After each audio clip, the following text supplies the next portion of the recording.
la toma de Granada en 1492 terminaban casi 8 siglos de luchas y batallas de los reinos cristianos por recuperar un territorio que consideran suyo desde que en el año 711 árabes y bereberes cruzaran el estrecho de Gibraltar. En pocos años, los contingentes islámicos consiguieron desmantelar al menoscabado reino visigodo y tomaron la práctica totalidad de la península ibérica. Fue una época convulsa.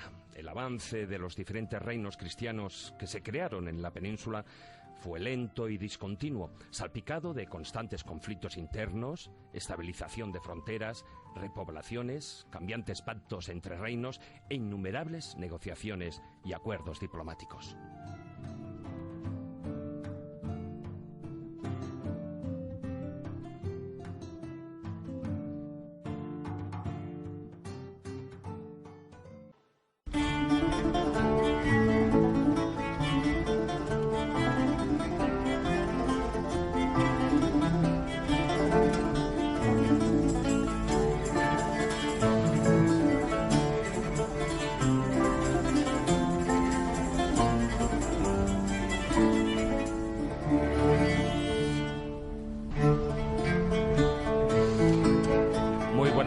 Don Jesús Callejo. ¿Qué pasa, David Sentinella? Muy buenas noches. Preparado ya con la lanza. Con la lanza, bueno, lanzas ya ha habido, porque la verdad es que yo no lo pensaba que iba a serlo, pero la verdad es que, fíjate, antes de empezar el programa ya ha sido polémico. No sé por qué razón. Sí, porque solo por el título hay gente que crea polémica. En el momento que lo pones La Reconquista, siempre hay algún listo que dice, ¿qué Reconquista? Si nunca hubo Reconquista. Bueno, ya veremos a ver si la hubo o no la hubo. Hay gente que ciertas palabras le rechinan, le levantan ampollas, le genera acné. Pero bueno, forma parte del juego, ¿no? Y es cierto que hay revisionistas, pero revisionistas en todos los lados. La polémica también es buena, ¿no? Y como no, en el momento que anunciamos que vamos a hablar de la Reconquista, de esta cruzada del sur, bueno, también si utilizas la palabra cruzada ni te cuento, ¿no? Bueno. Pero lo bueno es eso, que en el fondo son palabras que se han repetido a lo largo de los años y que han sido comúnmente admitidas. Otra cosa es que luego sepamos más cosas, que hayan salido más documentos. Ya no es una época tan oscura como nos han querido decir, ¿no? Esa Edad Media. Hay muchísimas cosas, muchísimas crónicas, muchísimos cronicones falsos, y todo eso es lo que ha configurado pues toda una historia, una historiografía y sobre todo unas leyendas alrededor de, como tú bien dices, una época convulsa que es necesario conocer, porque ya tuvimos aquí 2 programas dedicados al mundo godo, sí. Y esto es una consecuencia del declive godo. Exactamente. Por lo tanto, una cosa lleva a la otra y la España actual es una consecuencia del final de la Reconquista. Entonces eso que lo tengan muy en cuenta la gente. Para entender ciertos problemas de ahora, a lo mejor hay que saber lo que ocurrió en esa conquista. Reconquista es muy curioso porque siempre se llama Reconquista prácticamente a todas las batallas menos la toma de Granada, donde ya no se habla de Reconquista, se habla de conquista. Ya, eso ya da el final del todo, ¿no? Muy buenas noches, don Carlos Canales. Hola, buenas noches. Bueno, de hecho, hoy en día, como decía Jesús, sigue dando polémica el tema de la Reconquista, y aún más hoy en día cuando hay grupos, bueno, ya no políticos, terroristas puros y duros que claman porque Al-Ándalus vuelva a ser tomado, ¿no? Sí, pero no claman por devolver Santa Sofía a los cristianos. Ya, eso que sería un detalle interesante. Eso no cuenta. Eso para ellos no cuenta.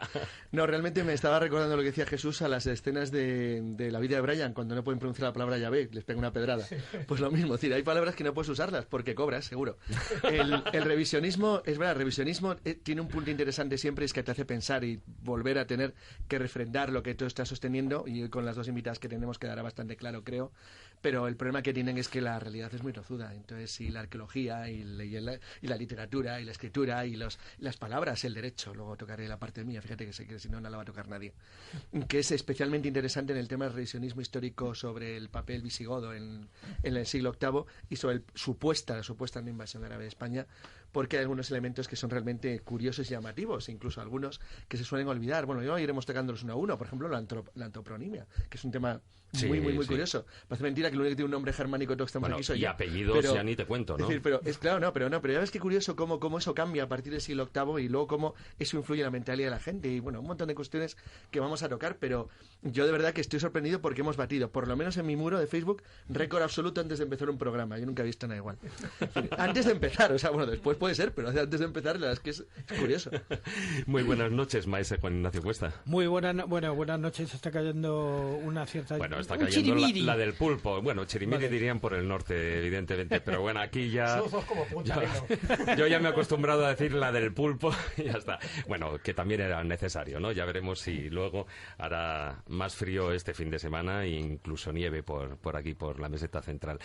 Bueno, además, dentro de la Reconquista sé que hay una parte que a ti te gusta especialmente y es toda la parte templaria, sobre todo ya hablando de a partir del siglo XII, ¿no? Más o menos, bueno, 11-12. Yo, que no utilizo nunca la palabra Reconquista porque siempre para mí es una palabra de alguna manera que no define exactamente lo que sucedió en aquel momento, me lleva evidentemente a escenarios que vosotros conocéis, que yo me he movido mucho en ellos, sobre todo los escenarios que tienen que ver con el camino jacobeo, con la construcción románica de España, con qué hay detrás de toda esa simbología románica, el tema de los canteros, porque claro, efectivamente, cada vez que hablo esto, el otro día lo decía, claro, cuando íbamos a Beleña, yo no puedo hablar tanto de Reconquista como de una especie de frontera, digamos, móvil, lábil, entre dos formas de pensar y dos formas de entender, que en un momento dado, pues fueron la que es asimilable de algún modo al cristianismo y la que es asimilable de algún modo al islam, aunque en la parte cristiana todavía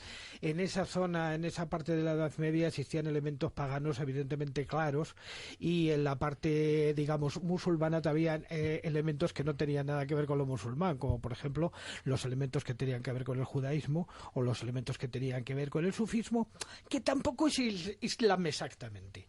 O sea que es algo, son conceptos que conviene aclarar en cada punto y en cada lugar y según y cómo. Y que iremos hablando, como bien decíamos, a lo largo de todo el programa dedicado a esa reconquista, a esa cruzada del sur, marque el especie a algunos. Y va siendo momento, por supuesto, de presentar a nuestras invitadas de sección. Laura Lara Martínez, muy buenas noches. Encantada de estar en la escóbula de la brújula. Cuesta de decirlo, cuesta. Bueno, yo creo que cuesta más que incluso algunos nombres de reyes godos, pero bueno, eso ya estarás más acostumbrada. Así es, y sobre todo pues con ilusión de en estos ya finales del mes de febrero hablar de la Reconquista, que siempre es un tema de actualidad porque al fin y al cabo se produjo en este solar hispano en el que hoy habitamos. María Lara Martínez, muy buenas noches. Buenas noches. Bienvenidas ambas a la escóbula de la brújula. David, tienes que aclarar que se ahorran una foto en el libro. No. Porque, bueno, o sea, no solo de nombres, y bueno, sois hermanas gemelas.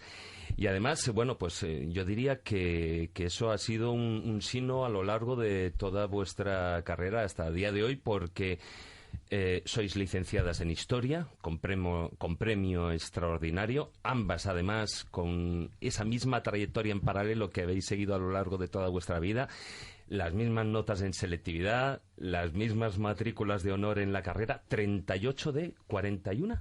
Así es. 38, claro, los otros me imagino que serían alguna nota muchísimo más baja, sobresaliente, ¿no? La nota más baja, un 9. Y en la selectividad, pues por hacer justicia, yo un 9,17 y María un 9,26. Es decir, que me venció. Como decían en mi época, son tan listas que da asco.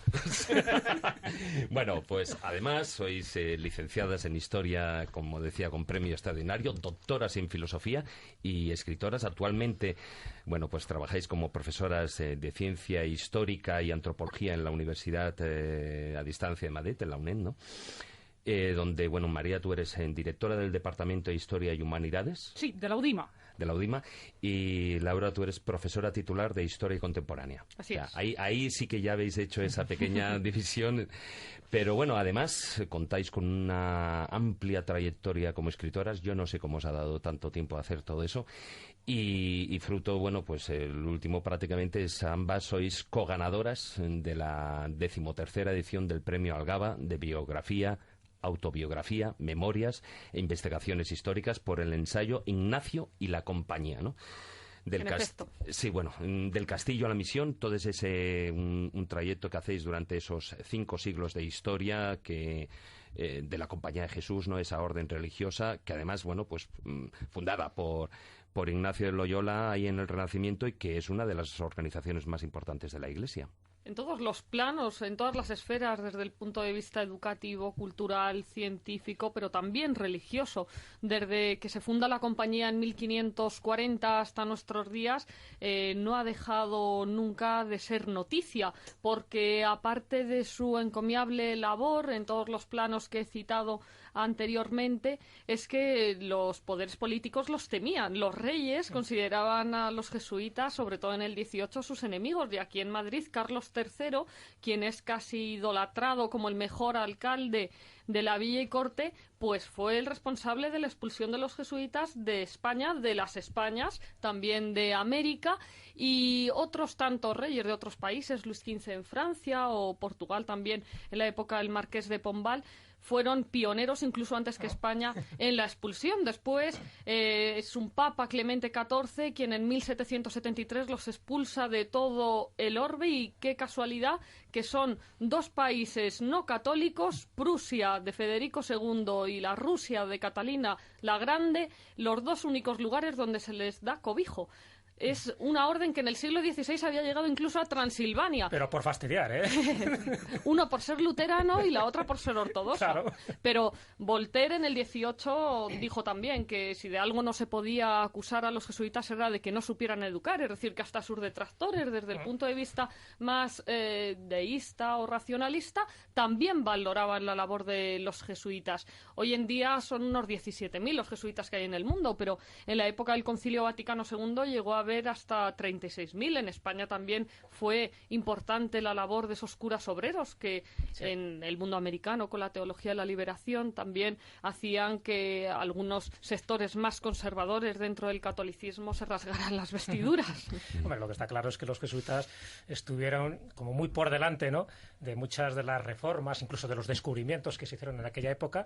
Estoy recordando a Pedro Páez, por ejemplo, que fue el descubridor de las fuentes del Nilo Azul. Es lo que yo le iba a decir, Jaramillo. que dice Transilvania, cuando Claro. Pedro Paz estuvo en Abisinia. O sea. ¿Pensáis que Fuentes del Nilo. las fuentes del Nilo azul? Y lo liberaron los espías de Felipe II. Estuvo por el desierto del Yemen, encadenado y pasando pues muchas penurias, Penalidades, pero a la vez escribiendo. Es el autor de la primera historia de Etiopía, que por esas paradojas también de la historia, lamentablemente no se publicó hasta hace unos años en español. Sí, es verdad, es verdad. ¿Pensáis que los jesuitas era un poder dentro del poder de la Iglesia? Sí, Y el por cuarto eso- voto, la por eso, obediencia al exactamente, Papa, el era un negro, poder. todo ese tipo de cosas. Dentro del generaba reino, envidias. claro, dentro del reino era un poder, o sea, dentro de cada uno de los estados, por eso eran temidos, pero por otro lado también, dentro de la propia Iglesia, el Papa Negro, el superior de los jesuitas, era temido por el Papa Blanco. Hoy en día el Papa Francisco es un jesuita en la Cátedra de San Pedro.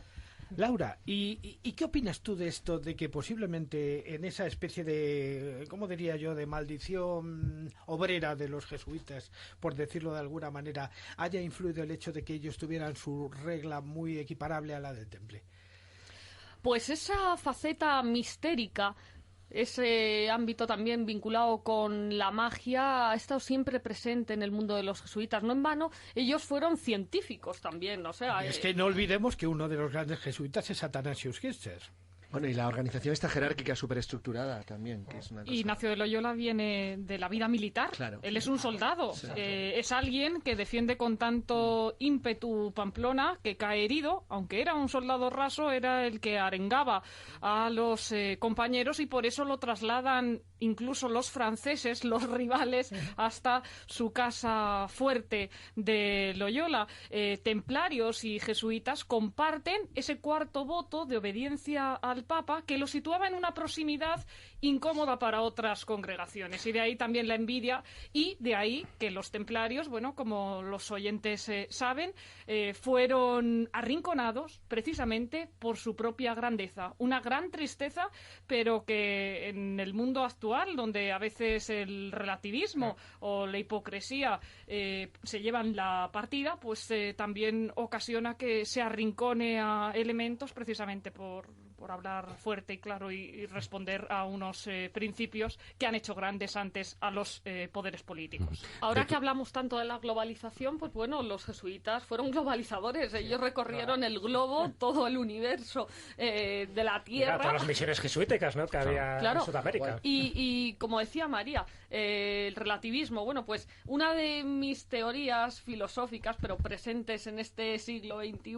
actual, es que la época de la globalización tiene el peligro, con todas las ventajas que la globalización conlleva, pero también, aparte pues de los excesos del capitalismo, esas cuestiones económicas o políticas que son siempre un riesgo, también es la época del relativismo. Bueno, pues eso pasó en la época de los jesuitas, en esos 500 años donde fueron atesorando fama y prestigio gracias a su buen hacer, como educadores de la élite en el primer mundo, pero también en eso que luego, después de la Segunda Guerra Mundial, se llamaría Tercer Mundo. Bueno, pues también dedicaron toda su vida a cuidar las almas y también los cuerpos. Eran médicos. Por ejemplo, desde el 16 se les permitía en Hispanoamérica ejercer la medicina. Y en el siglo XX encontramos a otro jesuita, al padre Arrupe, que presencia la bomba atómica en Hiroshima en 1945, en agosto, y que como médico, que había sido además alumno hasta de Negrín, del que sería después también presidente de la Segunda República, él empieza a curar cuerpos porque ve que aquello ha sido un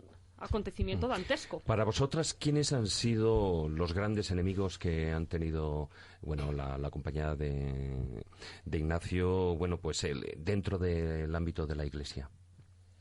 Pues en primer lugar las otras grandes órdenes, especialmente los dominicos, se ve en el siglo XVIII cómo se los apunta con el dedo, especialmente en México y bueno, en general en territorios hispanoamericanos.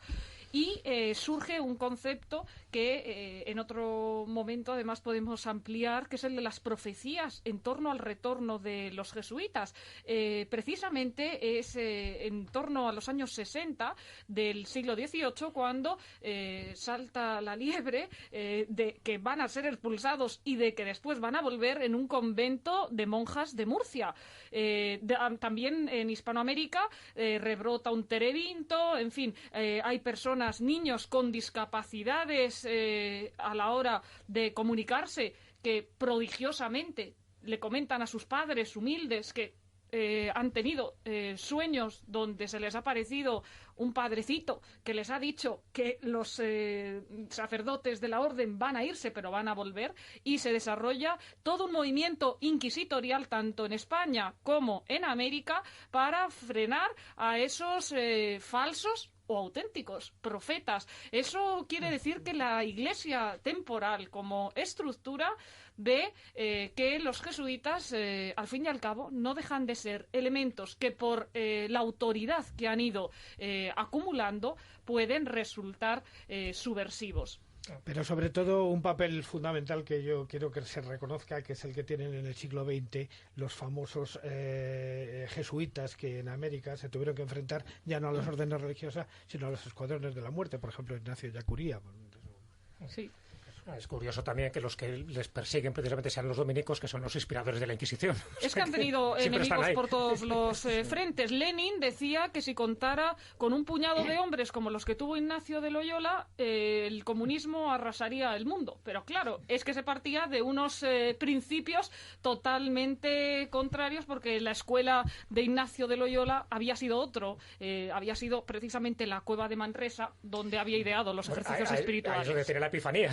Ahí es donde tiene esa revelación de esa serpiente con muchos ojos que ve, que bueno, a partir de ahí marca un antes y un después entre los jesuitas. Y luego la aplicación marxista o neomarxista a los contextos iberoamericanos pues va a dar lugar a la teología de la liberación. Arrupe ya lo dijo, que si el toque de atención le había venido de 3 papas, el último de ellos Juan Pablo II, algo estaba fallando.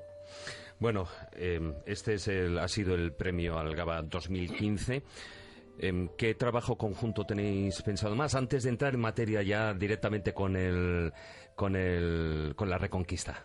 Pues ahora estamos mano a mano, además como siempre nos encanta trabajar juntas con un nuevo libro sobre la historia de España, contada con un estilo ágil y dinámico, y sobre todo con una recuperación de tantos personajes que todos hemos ido haciéndonos amigos de ellos a través de las enciclopedias, a través de los libros de texto, y que nunca pueden ser desbancados de esa narración, desde Argantonio hasta las distintas facciones prerromanas, Indíbil, Mandonio, bueno, todos estos personajes heroicos que... Muchos de la Reconquista, ¿no? Me sí, imagino que ahí estarán llegando a la Edad Bolsario, Sancho III, pues por supuesto, Almanzó, Boabdil, etcétera, etcétera. O sea que muchos de esos personajes que seguro que estáis tocando forman parte de esos 8 siglos, ¿no? Y en la Edad Moderna, pues nos encontramos también con los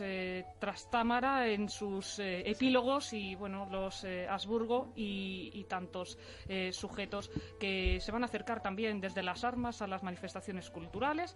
Y bueno, sobre todo queremos que sea un libro que cause un gran divertimento en el lector, a la vez que le ayude a conocer más la historia de España, porque como decía San Agustín, uno ama lo que conoce, y es necesario saber de dónde venimos para dirigirnos hacia un futuro con pie firme. Por cierto, que ya que has citado a Argantonio, te presento a Argantonio en la ficción, porque yo he hecho de Argantonio. El mítico rey Tartessos. Bueno, pues cuando son las 10:25 vamos a ir dando paso a las secciones.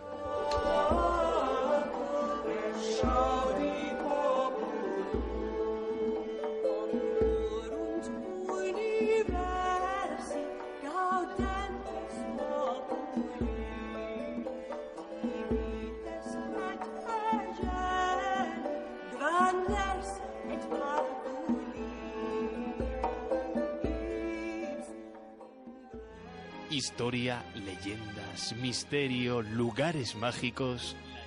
La escóbula de la brújula.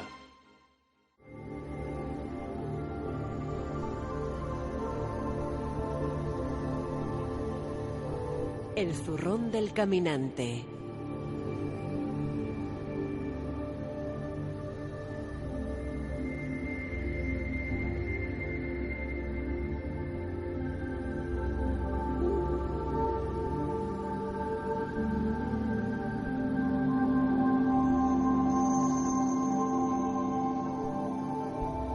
Bueno, maese, hoy el zurrón del caminante, yo tenía muchas... Joder, mira, ya hasta me pongo a toser. Tenía muchas ganas de visitar esas tierras, sobre todo el Albarracín granaíno, para visitar ese palacete que incluso cuando yo tuve las veces que he estado en Granada nunca he tenido la oportunidad de poderme acercar a él, por A o por E. No, pero es que no he podido acceder a la zona, pero más que nada por cuestiones de no solo entrar en el edificio, sino acceder a la zona porque tenía otras cosas por hacer. Entonces siempre he tenido esa asignatura pendiente con el Albaicín. Pues mira, te voy a decir una cosa. Realmente es que estamos ante, primero, situémonos en la zona que no es todo Granada, sino esa zona en concreto de Granada, la colina del Sabica, en la que está justo enfrente y en medio de las cuales está el Valparaíso, hoy día el Sacromonte, la que alberga, digamos, una de las zonas más mágicas y arquitectónicamente más importantes del mundo posiblemente. Vamos, yo creo que no hay nadie en estos momentos que pueda negar que la Alhambra de Granada es un auténtico prodigio en cuanto a todo. Pero no quería yo hablar de la Alhambra de Granada, aunque sí quiero hacer un recuerdo sentimental desde la visión desde el Mirador de San Nicolás, de la Alhambra y sobre todo del visita Palacio. Obligada. Hombre, visita totalmente obligada porque es un lugar como pocos en el mundo. El Albaicín es uno de esos lugares donde perderse por sus callejas es prácticamente entrar en un mundo mágico. Por cierto, luego pondré para nuestros oyentes un enlace a un pequeño documental que hice que se llama Magia Blanca, que está hecho precisamente en el Albaicín. Y desde el Albaicín se contempla este palacio que la gente no suele visitar porque la Alhambra es tan potente que lo deja de lado. Pero enfrente está el Palacio de Dar al-Horra, o como diríamos ahora el Palacio de la Señora, que es un palacio del siglo XV, pero que está hecho sobre una especie de fortaleza que hubo en el siglo XI. Este palacio se construye para Aixa, que es la madre de Boabdil. Entonces, inmediatamente después, lo ocupa una de las esposas de Boabdil, en concreto su segunda esposa, que es Isabel de Solís, que es cristiana cautiva. Y a partir de ese momento, pues empieza a alcanzar una cierta importancia. No es arquitectónicamente tan bello ni tan apoteósico como la Alhambra de Generalife, pero tiene un patio que es una verdadera gozada en cuanto a lo que es un lugar de recogimiento, de tranquilidad tremenda, porque está en el concepto ese del intimismo, de la discreción, que tenían los nazaríes, porque de alguna manera tenían alguna herencia de la tradición sufí. Entonces es un lugar donde si uno se queda y está solo, y no es difícil porque el Dar al-Horra es poco visitado, uno percibe ese poder del sonido del agua, ese poder del sonido del silencio, en medio de un lugar construido para darte todos los placeres sensuales del mundo que tienen que ver con el espíritu. A mí eso me ha llamado siempre la atención.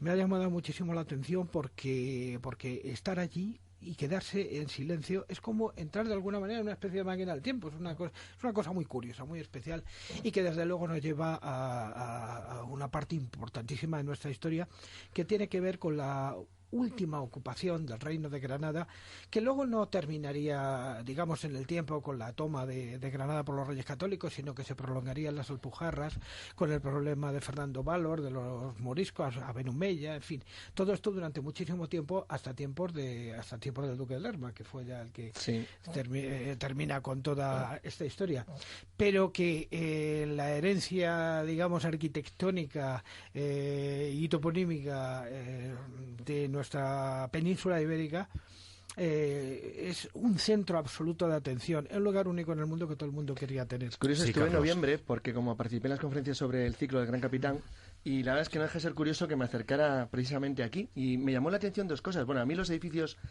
que alguien puede llamar entre comillas, no lo son, secundarios de la Alhambra me encantan. El Palacio Carlos V me parece una de las mejores obras renacentistas de España, me parece una preciosidad. Pero el Palacio que ha de citar Juan Ignacio es verdad, está muy bien situado y además eligieron muy bien.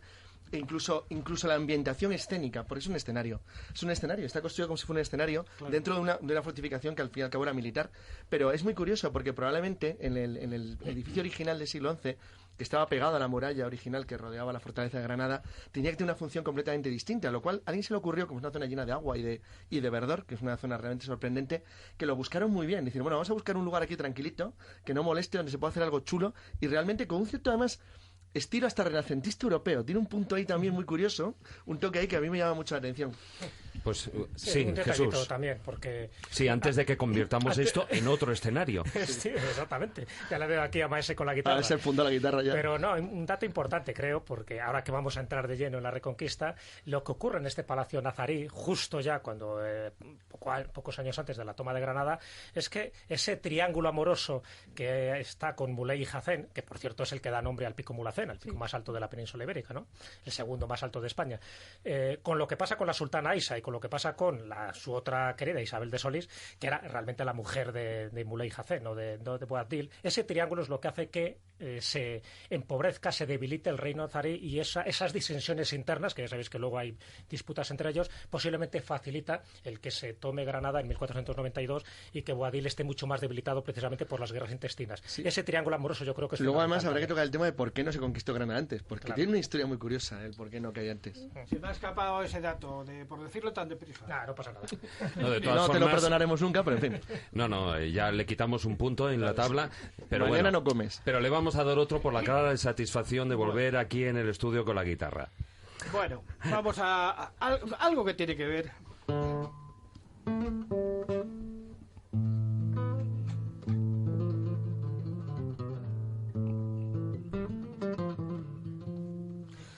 Ave Námar, moro de la morería. El día que tú naciste, grandes señales había.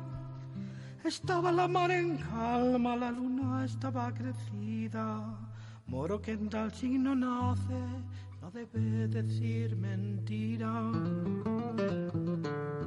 Yo te lo diré, Señor, aunque me cueste la vida, porque soy hijo de un moro y una cristiana cautiva. Siendo yo niño muchacho, mi madre me lo decía, que mentira no dijese que era grande villanía. Yo te agradezco, Benámara, que está tu cortesía. ¿Qué castillos son aquellos? Altos son y relucían. Alhambra era señor y la otra la mezquita. El otro es el Generalife, Huerta Par no tenía. Si tú quisieses Granada, contigo me casaría. Darate narras y dote a Córdoba y a Sevilla. Casada soy rey don Juan, casadas que no viuda, y el moro que a mí me tiene, muy grande bien me quería. Benámara, Benámar, moro de la morería, el día que tú naciste, grandes señales había. Muy bien, bueno, ahora explícanos esto qué es, porque yo pensaba que lo ibas a explicar antes de interpretar. Bien, es uno de los grandes poemas que tienen que ver con la ciudad de Granada del medievo español, recogido por Menéndez Pidal en la historia de Abenámar, el moro de la morería. La primera versión que conozco de esta canción musicada la hizo Paco Ibáñez en su momento, y yo, como de costumbre, como no me acuerdo de cómo la cantaba Paco Ibáñez, pues la he improvisado. Ahora, según me ha venido a mí. Creo que se llama preparación. Sí, bueno, y en María, hay una de las... estamos aquí recibiendo innumerables WhatsApps y uno de nuestros oyentes, Daniel desde Málaga, que nos pregunta, sin ánimo de polemizar, dice: ¿cuándo surge por primera vez el término Reconquista? ¿Se refiere a algún documento del que haya constancia? Sí. Pues hoy estamos acostumbrados a este concepto historiográfico, pero el Cid, por ejemplo, cuando se iba a la guerra, no le decía a Jimena: me voy a la Reconquista, ya volveré, me voy a Valencia. Me ponte el cinturón de castidad, que yo ya vuelvo ya. Me voy a por tabaco. Ahora vuelvo. Bueno, el término Reconquista surge en el siglo XIX. Es Modesto Lafuente el que acuña este término, que después causa pronto furor, aunque Ortega y Gasset se preguntaría si era acertado llamar Reconquista a un proceso tan prolongado. Yo particularmente es un concepto que enseño en mis clases y que también decidí al escribir este libro ponerlo sin el determinante Reconquista, porque toda situación vital es una reconquista. Nosotros a lo largo del día vivimos una reconquista entre la realidad y los deseos, entre el sueño y la materialidad. Bueno, en ese contexto es filosófica también... te veo, María.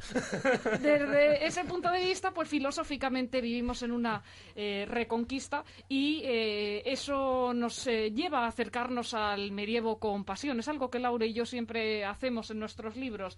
Antes de pasarlos a la imprenta, antes, en ese proceso largo intermedio de escribirlos, pues es interiorizar a los personajes, ponerse uno en el escenario, porque una historia que se siente luego creo que se puede narrar de una manera empática con el lector. Esa es la clave, lo que acaba de decir lo último, porque yo creo que a lo mejor el lector, o el oyente, lo que estaba pensando más bien es cuándo nace el concepto de cómo vamos a recuperar el territorio perdido, que es lo que la palabra reconquista representa muy bien.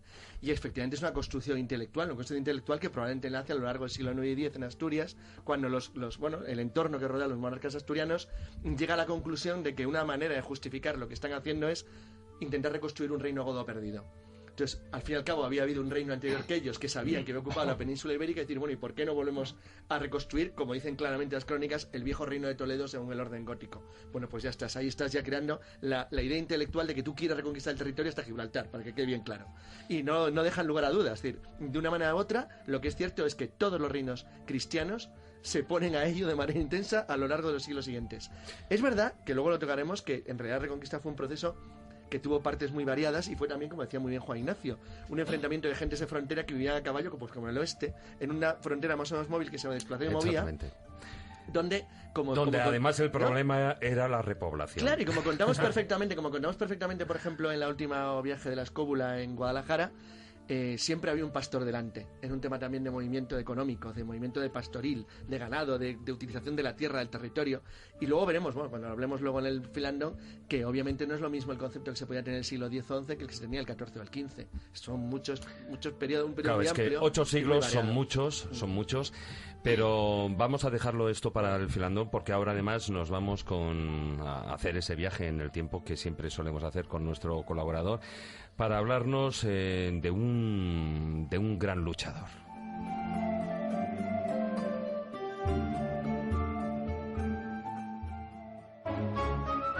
La escóbula de la brújula. Dirige Jesús Callejo. Presenta David Sentinella. Hola, soy una de las muchas personas que colabora con la UID comprando su euroboleto. Por tan solo €1 diario, ayudas a muchas personas con discapacidad y al mismo tiempo tengo la opción de hacerme millonario. ¿Y a ti no te gustaría serlo? Organización Impulsora de Discapacitados, 902-113-883. Si eres discapacitado, llámanos. Si no lo eres, apóyanos. Contamos contigo.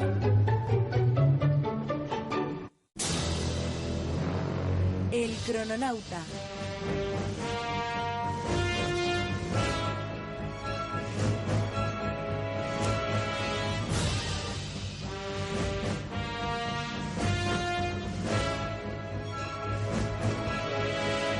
Bueno, como decíamos, nos vamos a saludar a nuestro crononauta particular. Muy buenas noches, Guillermo.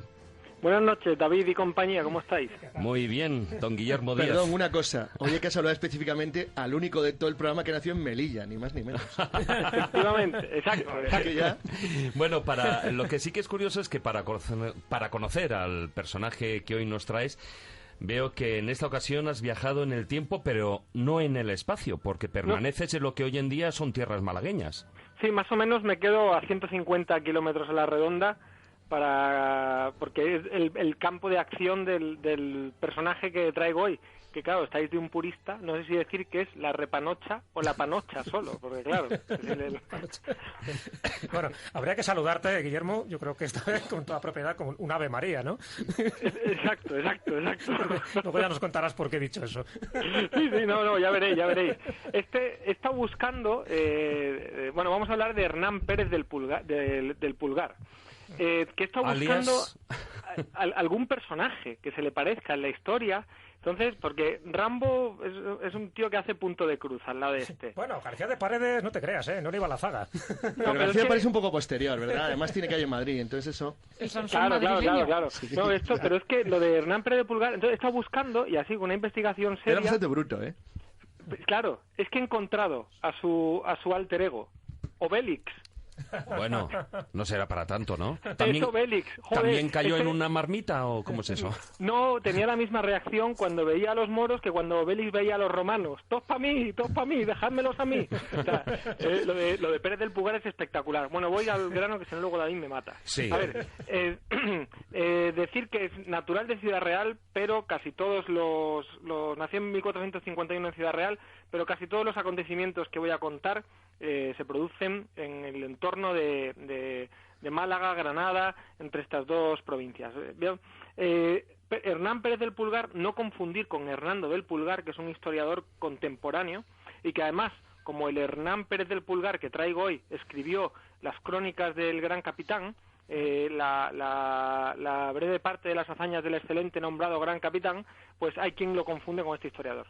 Ni con Juan del Meñique, tampoco hay que confundirlo. Tampoco, ni con Juan del Meñique, que es un poco más bueno, depende de la mano, más pequeño. Claro, un poco en el experto. Bueno, este personaje, Hernán Pérez del Pulgar, desciende de una familia de grescosos, de broncosos, porque ya su bisabuelo andaba liando la guerra de Portugal con el rey Juan. Su abuelo murió luchando ya en lo que es la Reconquista, su padre combatió con la Orden de Calatrava, total, que eran una gente bastante dada a la acción. Ya con 23 años participa en la Guerra de Sucesión de Castilla y qué ensalada de tortas no dará que en 1481 lo nombran gentilhombre los Reyes Católicos, algo que bueno, es un primer paso, pero ya veremos cómo termina. Ya destacando las hazañas de las que tenemos constancia, en 1482 lo envían a socorrer al ama de Granada, de un asedio musulmán. Y el tío Va con su escudero solo, ¿eh? Bueno, ya veréis que es un sobrado. Este es un sobrado de narices. El tío va solo allí, rompe el cerco del asedio, él y su escudero, se Era mete en la ciudad. castellano manchego, como nosotras, como María y yo. Oh, el tío es la leche, es que... De la versión dura, ¿eh? Vamos, el cubulano, de los que hablaban. Personaje aguerrido. Les quebraba, pero no los doblaba. Le pasó escudo, ¿no? El tío rompe el cerco, ¿vale? Y entra en Alhama y dice, oye, ¿necesitáis algo? Pues mira, ¿veis todo esto que está aquí fuera, que nos tienen asediados, tal? ¿Qué necesitáis? Pues necesitamos refuerzos. Muy bien. Sale, rompe el cerco otra vez y se va a Antequera. Se hace 70 kilómetros andando, ida y vuelta. Y consigue pues que le acompañen unas cuantas decenas de cristianos para intentar socorrer a Alhama. A estos cristianos les empieza a entrar el canguelo a medida que ven que el ejército de moros que rodeaba a Alhama era superior a lo que Hernán Pérez del Pulgar les había contado. Y les venía diciendo, no os preocupéis, hombre, si no tienen media aguantada, ya veréis, en cuanto carguemos. De hecho, les dice una frase que dice, ¿de cuándo acá han visto los moros un castellano de espaldas? O sea, fijaos la frase. Bueno. Eso es confianza. Claro, bueno, pues levanta la moral, carga él solo, ahora veréis que es un experto en cargar el primero y que sea lo que Dios quiera, y retoma Alhama. Y entonces Fernando el Católico le dice, oye, quédate allí y guarda la ciudad. Y él, pues, mientras guarda la ciudad se muerde las uñas porque le llegan noticias permanentemente de que hay batallas alrededor, y entonces le empieza a mandar cartas al rey, por favor, no me tengas aquí, yo quiero salir a dar tortas, no me quitéis los moros son míos, yo quiero pegarles yo. Bueno, entonces... Bueno, ya se ha cortado. Eso se lo ha cortado. Tanto moro. Bueno, de todas formas, a ver, este Hernán Pérez del Pulgar, lo que era realmente era un temerario. Era un bestia. De hecho, se cuenta que cuando tenía 17 años se enfrenta en duelo con 6 hombres que le habían tildado de chungo y culipardo, que eran los insultos. Claro, es que eso es muy duro, ¿eh? Fíjate que llegan a llamar malandrín o petit. Llamarle culipardo, vamos. A ver, Guillermo, te han dejado... emocionado y le he pegado con el culipardo tiene su condensador interés, de la palabra, flujo al futuro. Le has dado... A ver si no vas a poder volver... Lo mandan a Loja, ¿vale? Le dicen, venga, vete a conquistar Loja, anda, que tienes ganas, vete a conquistar Loja. Y se lleva 80 hombres, y en Loja, pues, había un alcaide moro que tenía fama de ser bastante bravo, que era Mahomad al-Mardadi. Y entonces Pérez del Pulgar se planta en la base de la muralla y le dice, ríndete, con 80 tíos, y entonces... El Al-Mardadi se asoma y dice, ¡oh! Y se ríe de él, ¿no? ¡Ja, ja, ja! Y entonces dice Pérez del Pulgar, allá voy por las llaves. Y entonces, en serio, ¿eh? O sea, la frase no me la he inventado yo, no, está recogida. Allá voy por las llaves. Bueno, pues empieza con sus 80 hombres a pegar leñazos, a intentar abrir la puerta, y entonces le pega una pedrada en la cabeza a Hernán Pérez del Pulgar, pierde el conocimiento, empieza a sangrar, y entonces los moros, convencidos que se lo han cargado, dicen, bueno, vamos a salir a por él y ya nos lo cargamos a este tío que tiene fama de bravucón. En cuanto abre la puerta, el Pérez del Pulgar se levanta y dice, que era broma, y se lía tortas, y entra y rinde Loja. Entra con los 80 hombres y rinde Loja, en inferioridad numérica, aunque... Otro día podemos hablar de por qué los cristianos normalmente combatían en inferioridad numérica y ganaban. Una cuestión, sobre todo, tecnológica, creo yo. Bueno, entonces se rinde Loja y le envía las llaves de Loja al rey Fernando y el rey Fernando se las devuelve diciéndole que es alcaide de Loja. Y ahí sí que, cuando es alcaide de Loja, el tío está que se muere. Está todo el día asomado a la atalaya, ¿veis moros? ¿Veis moros? Para si salían moros, salir a caballo corriendo, pegarles una paliza y volverse a Loja. Como Loja, ves además, con los romanos, exactamente igual. Exacto, por eso digo, dejádmelo. Comía jabalíes también. Claro, entonces, de hecho, le pasa una historia muy curiosa que es, claro, un día que está asomado, ve un montón de moros, se sube al caballo, se tira al galope, los moros lo ven, el del Pulgar, salen corriendo, y entonces hay uno que se cae y lo dejan atrás. Y entonces Pérez del Pulgar lo alcanza, y el moro, no me mates, dice, ¿que te han dejado tirados los tuyos? Espera un momento, se va, los mata, vuelve y le dice, vente conmigo, anda, que yo no te voy a dejar tirado. Entonces, lo medio adopta a este musulmán y lo llama Pedro del Pulgar, le pone su apellido y le acompañará hasta el final. Bueno. Encadenado o libre. Hombre, por si acaso. No, libre. Y ya veréis que hombre, en la operación a ver si se atreve a escaparse. No, pero es que ya veréis, en la última operación la operación más llamativa de él, Pedro del Pulgar, es fundamental. Bueno, se va a la conquista de Vélez Málaga. En la conquista de Vélez Málaga se le va un poco, le pierde un poco la cabeza, como bien ha dicho Carlos, es un tío muy bravucón, muy echado para adelante. Están todos formados, esperando a ver cuándo atacan Vélez, y de pronto el Pérez del Pulgar va solo, a mí, se lanza él solo, lo arrollan, lo alancean, lo aplastan, y el tío se levanta y sigue matando moros. La conquista de Málaga, también participa en la conquista de Málaga. Entonces, cuando vienen a tomar Málaga, si habéis estado aquí en Málaga, la Alcazaba de Málaga está en alto, en una montaña, porque como casi todas las Alcazabas, ¿no? En el monte de Gibralfaro, y aquí había un caudillo moro que se llamaba Ali Dordux, y que dice que parece que no se rinde. Y entonces Fernando el Católico dice, bueno, necesitamos algún voluntario que lleve una carta a Dordux, pero claro, es muy complicado porque a veces nos devuelven la cabeza del mensajero. ¿Sabéis quién se presenta, no? Ahí está Pérez del Pulgar, que se planta en la Alcazaba con la carta, y todos los moros mirándolo. El tío entra, lo que era la entrada de la muralla estaba más o menos a la altura del río Guadalmedina, esto me entenderán bien los que iban aquí en Málaga, hasta llegar a la Alcazaba, pues todo ese trecho, que viene a ser como 1 kilómetro así, lo hace a caballo despacito, bajo la mirada hostil de todos los moros que habitaban en Málaga en ese momento, y dicen, aquí está este tío que viene a entregar una propuesta de rendición. Y el tío, le van insultando, le escupen, y el tío va mirando para adelante, no hace ni puñetero caso, le entrega el mensaje al rey, o sea, a Dordux, y Dordux le dice que no se rinde, y entonces Pérez del Pulgar sale escoltado por el propio Dordux, porque si no lo van a matar, sale, y cuando llega Fernando el Católico le dice, oye, a sangre y fuego, y toman Málaga y conquistan Málaga con un papel destacado de Pérez del Pulgar. Y ahora llega Guadix.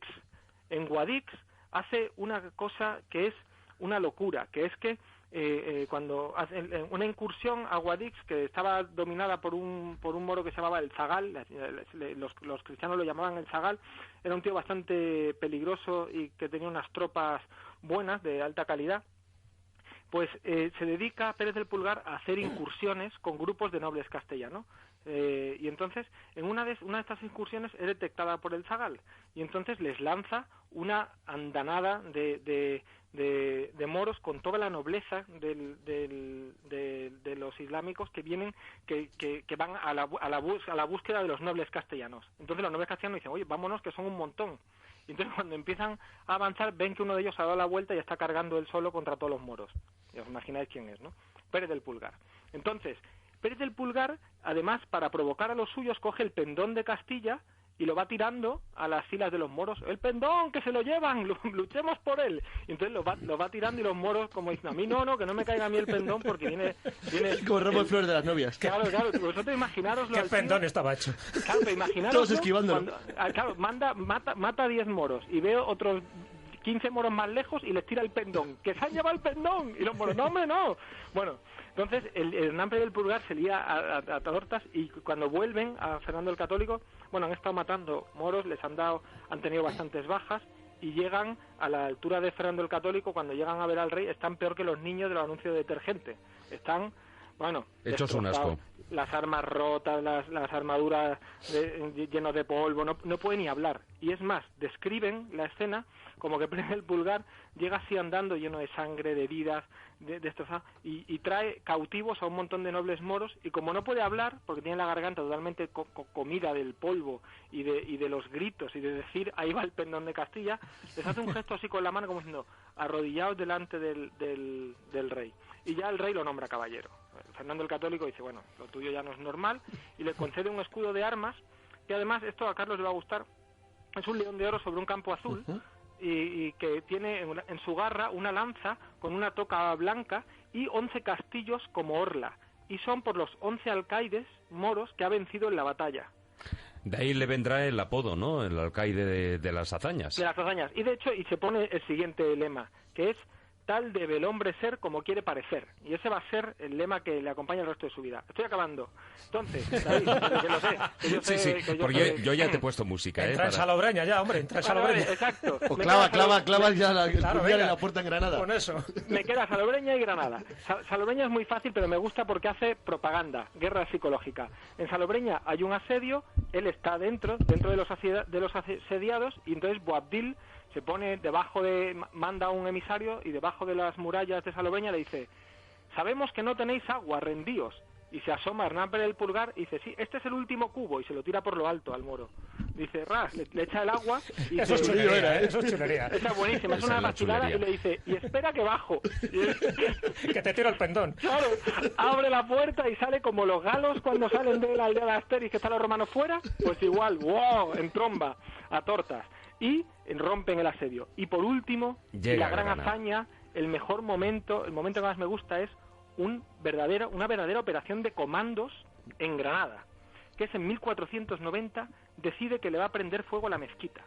Y entonces se meten dentro de Granada vestidos de negro, o sea, yo me imagino hasta con la cara pintada de negro, con las armas se untaron, se llenaron de meada de burro y de caballo para no oler. Una cosa maravillosa. Para no oler. Sí, para no oler. Las armaduras y las cotas de mallas, sí. Claro, para oler como olía todo el mundo en Granada. Exacto, iban pintados, como los comandos, exactamente igual, de negro y verde. La verdad es que tenía unas ideas totalmente rocambolescas.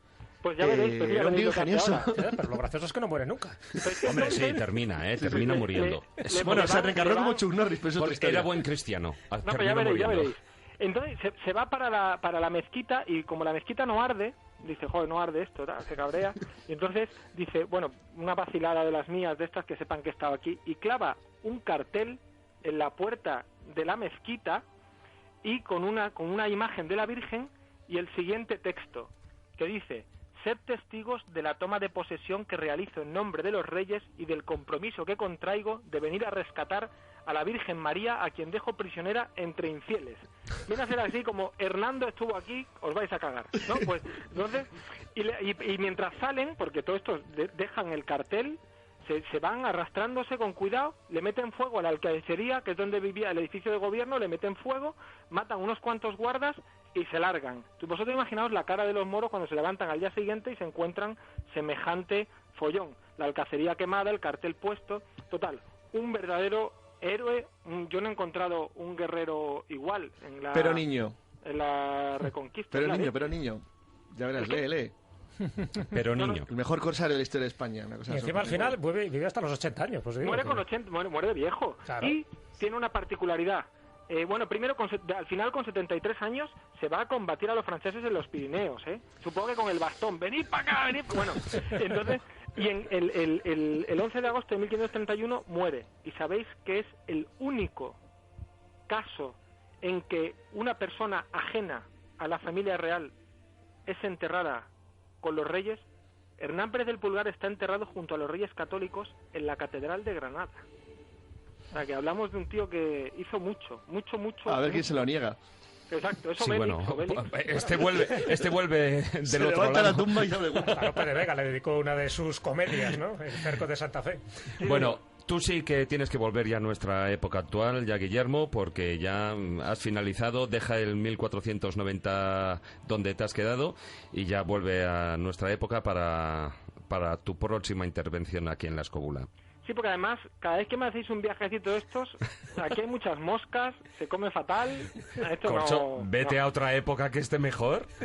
Bueno, pero ha elegido el final ya de la Reconquista, Sí, he elegido el finalillo, pero vamos, esto... Los minutos de la basura ya. O sea, tú eres valiente, pero la mitad, ¿no? Porque no te vas al 800, 900, no. No, pero lo que sí os digo una cosa, lo que he visto, el paseillo que me he dado por aquí, lo de las tres culturas y eso, aquí está más a tortas que a poesía, Bueno, desgraciadamente, yo creo que casi esa es la realidad de nuestros días. Pero bueno, eso ya, como se suele decir, eso ya es otra película. Muy buenas noches, Guillermo. Un abrazo muy fuerte. Un abrazo. Hasta luego.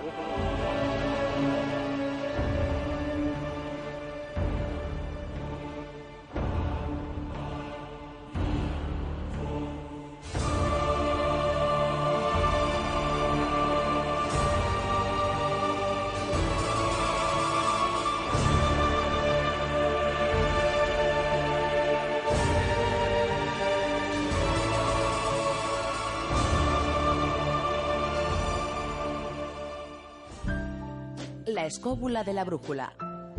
Dirige Jesús Callejo. Presenta David Sentinella.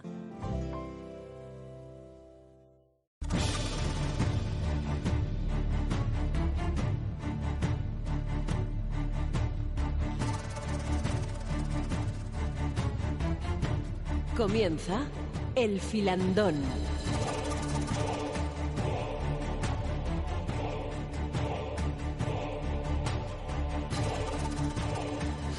Dos minutos para las 11 de la noche. Seguimos aquí en directo en Radio 4G, la escóbula de la brújula. Os recordamos brevemente nuestro teléfono del WhatsApp. Es el 636-689-184. 636-689-184. Y a mí me gustaría empezar, antes hemos estado haciendo esa pequeña introducción, pero mucha gente tiene la idea de que la Edad Media hispana, marcada por esa reconquista, fue una etapa esencialmente oscura. Aquí hemos estado hablando de, evidentemente, de que no todo es tan malo, evidentemente, pero ¿vosotras estáis de acuerdo con esa afirmación? No, porque podemos hablar de una etapa oscura en los siglos iniciales de la Edad Media por la falta de fuentes, pero luego es verdad que la Edad Media hispánica, las sociedades peninsulares del siglo V al XV, pues se han convertido en uno de los temas que en la historiografía española ha causado más furor, es decir, que es mucho más conocido pues el devenir o las peripecias de los Alfonsos que, por ejemplo, si nos centramos en personajes del siglo XIX o rastreamos, seguimos la pista incluso a movimientos del XX. Esto hace que sea una etapa con luz propia. Podemos hablar del sentimiento romántico que entraña todavía acercarse a la Reconquista, en tanto en cuanto era una lucha igual o desigual, depende, va variando porque hay muchas reconquistas a lo largo de ese ciclo de 781 años. Pero ni que decir tiene que a la vez que Urbano II está predicando la primera cruzada y los cristianos se dirigen a defender Jerusalén, en la península ibérica ya se llevaba el Ecuador prácticamente de esa reconquista y de esa cruzada particular entre el cristianismo y la defensa del territorio frente al Islam. La conquista musulmana de España se ha planteado muchas veces como un mito plagado de historias de las 1001 noches, pero como toda fábula encierra un fondo de verdad, encierra también un sacrificio y una realidad que fue la islamización del territorio. Tanto Laura como yo solemos decir que el refranero español es sabio, cosa que saben los oyentes, y realmente la unión hace la fuerza. Creo que a lo largo de la Reconquista es cuando más esa sentencia puede verse ratificada, porque un grupo de árabes y bereberes entran en el 711 en la península ibérica y logran en poco tiempo dominar a varios millones de nativos. ¿Por qué? Pues porque la sociedad visigoda partía de un cáncer congénito y era una monarquía electiva donde todos los clanes nobiliarios estaban a la greña por tener el una guerra civil en ese momento. Y otros dos papeles muy importantes. Es que la sociedad visigoda, esto es un tema personal, o sea, aquí esto me lo va a discutir mucha gente. Realmente los visigodos nunca se consiguieron integrar con la población hispana, jamás. Lo hacen después, lo hacen en la Reconquista, curiosamente. Lo hacen cuando ya está invadida España, que es cuando entran de verdad plenamente en la historia española nuestra, es decir, en la común. Hay un detalle muy curioso en los nombres, en la antroponimia medieval. Los godos ocasionalmente sí cambiaban a nombres romanos, es decir, era posible en los siglos V, VI, VI y VII... Se cristianizaban. No, digo, eran cristianos, eran arrianos. Pero yo digo que era posible, era factible. En las crónicas es posible encontrar en el siglo VII o en el VIII, principios o en el VI, godos con nombre romano aparte con nombre germánico. Pero ningún romano nunca tenía un nombre germánico. En el siglo IX, prácticamente toda la población española con algún nombre ibero-vasco o latino tiene nombres germanos. Masivamente. Lo cual quiere decir que esa fusión... sufijo es en los apellidos. En los apellidos, estilo cualquier país germánico, es decir, como Johnson, Johansson o Johansen, es decir, el mismo sistema con el EZ, efectivamente. Entonces, esta entrada tan profunda dentro de la estructura diaria de la vida es posterior al reino godo. Hay otra cuestión que es lo que quería dejar también para luego poder debatir. Cuando dicen esa cosa tan absurda, bueno, ¿y cómo pudieron invadir un lugar como España, que tendría a lo mejor 4 o 5 millones de habitantes, unos poquitos miles de guerreros? Dice, bueno, pero esos pocos miles de guerreros en aquel año estaban en la frontera de China. Ya. Es decir, habían barrido el imperio sasánida, que era 1000 veces más poderoso que el reino visigodo, y lo habían barrido igual. Y dice, hay que recordarlo, es decir, es que los acaban de parar en China, en el Uigur. Es decir, entonces ese detalle a la gente se le olvida. Es que el movimiento islámico tiene tal fuerza en el siglo VIII que probablemente, si no hubiera sido por el número, porque eran muy pocos, hubieran colapsado la Galia merovingia también, seguro, ¿eh? Una pregunta, además que va dirigido para todos, ¿no? Los que sabéis los entresijos de la Reconquista, sobre todo porque ahora ya sabéis que está muy en boga lo de la revisión de este tema, ¿no? De este periodo histórico, y sobre todo pues encabezado por González Ferrín, entre otros. Dos cuestiones. ¿Hubo realmente una invasión islámica? ¿Hubo realmente una reconquista? ¿Se puede utilizar técnicamente esas dos palabras? Bueno, primero, Ferrín es un copión, ¿eh? Se inspira en Olagüe, de toda la vida, ¿no? Que era un fantasmón. Y yo creo que los hechos, si sois historiadoras y ya nos lo dirán, los hechos son demoledores. Los hechos son clarísimos. Hubo una invasión y hubo una reconquista. Hace unas semanas estábamos dando una conferencia sobre Reconquista en la Casa de Fieras en el Retiro, y se esbozaban unas sonrisas entre el público cuando comentaba que tanto árabes como bereberes conformaban sociedades segmentarias. Eso implicaba que cualquier intento de articulación política con aras de consolidarse supusiera el estrechamiento de alianzas entre las tribus, y este sistema pues lógicamente encerraba grandes posibilidades, pero también notables desventajas, porque al estar pendientes del pacto entre sociedades, que no, podemos siempre enfatizar que los árabes eran de primera, los bereberes de segunda, cosa que causó ya motines desde mediados del siglo VIII, pues esa necesidad de pacto hacía que cualquier propósito pendiera siempre del hilo de la quiescencia. Actualmente, bueno, pues en esta situación política también que vivimos, donde está esa sociedad segmentaria, si nos acercamos desde la dimensión del pacto, pues vemos también cómo toda la historia la leemos desde el presente. Y ojalá los estadistas o los políticos tuvieran en cuenta esas circunstancias para ver los momentos de debilidad, los problemas que puede entrañar, como la pelea entre Bitiza y Rodrigo, que al final la acabaron pagando esas generaciones de pobladores de la península ibérica, que al hambre, a la guerra y a la peste tuvieron que añadir una parca más, y era la de el odio o la de la lucha en contra de sus propios principios. De todas maneras, hay otro tópico, yo creo que ahí cabe resaltar, y es que no todas las guerras fueron entre moros y cristianos. No. Claro. No. Hay peleas entre bandos nobiliarios, por ejemplo, lo encontramos en el entorno de Cuenca, en la pelea feroz entre los Castro y los Lara. Por supuesto que Laura y yo ya imagináis con quiénes vamos, con los Lara. Además, nuestra zona de nuestros orígenes familiares... Con el de Pulgares, vais. Es el entorno de Huete donde tuvo esa discusión y esa polémica. Estaba en esos momentos... de hecho, allí en Huete hay una iglesia, bueno, solo se conservan ahora vestigios arquitectónicos muy concretos, la zona del ábside, que se llamaba Santa María de Lara. Cuando vamos por allí, pues siempre hay personas que dicen, vamos a visitar lo que fue la iglesia de vuestro apellido. Bueno, y en ese sentido, pues encontramos la lucha ante la minoridad de Alfonso VIII, el rey niño, que se lo disputan como regentes y como tutores los dos principales linajes de Castilla. Y lo mismo podemos decir de la lucha y del fuego abierto entre las taifas y los almorávides, porque vaya, si hay un grupo parecido a los fanáticos terroristas que hoy infectan la sociedad con el yihadismo, no hablamos de los musulmanes de bien, por supuesto que han salido a la calle en defensa de las víctimas, pues son los almorávides, que se presentaron como salvadores de las taifas cuando el Cid estaba pactando precisamente con el rey de Zaragoza, y desmantelaron a sus correligionarios. Es que fíjate que acabáis de hablar de un lugar muy concreto, que es Huete. Vosotros conocéis, no sé si conocéis la zona de Huete y sabéis la historia alrededor del monasterio servitano y de las racias que hizo por la zona el herrero. Sí. El herrero en aquella época. O sea, es que entre ellos también estaban a palos. Claro, hay una cosa que se olvida. Quien destruye Medina Zara no son los cristianos. Es la guerra civil que se produce en el califato entre los grupos étnicos diferentes, entre bereberes, árabes, los muladíes, es decir, los convertidos al Islam, que eran cristianos originariamente, y los eslavos, los mercenarios traídos del este de Europa de manera genérica, que cada uno luego se convierte en cabezas de estados de los pequeños reinos que se van creando. Por supuesto, la historia de la Reconquista es mucho más compleja de lo que habitualmente se dice.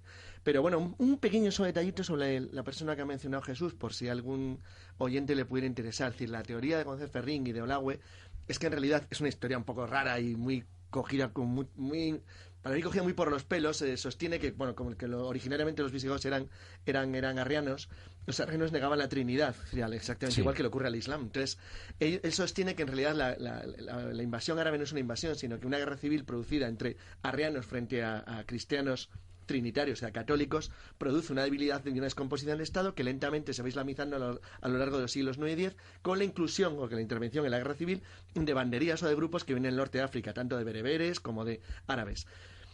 Se sostiene muy poco básicamente por los elementos documentales. Se dicen que no existen documentos, que no hay pruebas, sí que los hay sellos, hay monedas, hay un montón de cosas. Es decir, por supuesto que la invasión árabe se produce como tal, y como muy bien acaban de decir nuestras invitadas, entre los propios musulmanes hay una clara división en grupos étnicos que además forman luego grupos compactos de colonización o de zona, que además a su vez tienen como una especie como de estructura jerarquizada donde efectivamente los árabes forman la cabeza. Aparte de que hay un tema que yo creo que este es polémico, pero yo creo que esto funcionó de esta manera. Es cierto que en la península había en ese momento un cristianismo, digamos, duro, o sea, su versión católica.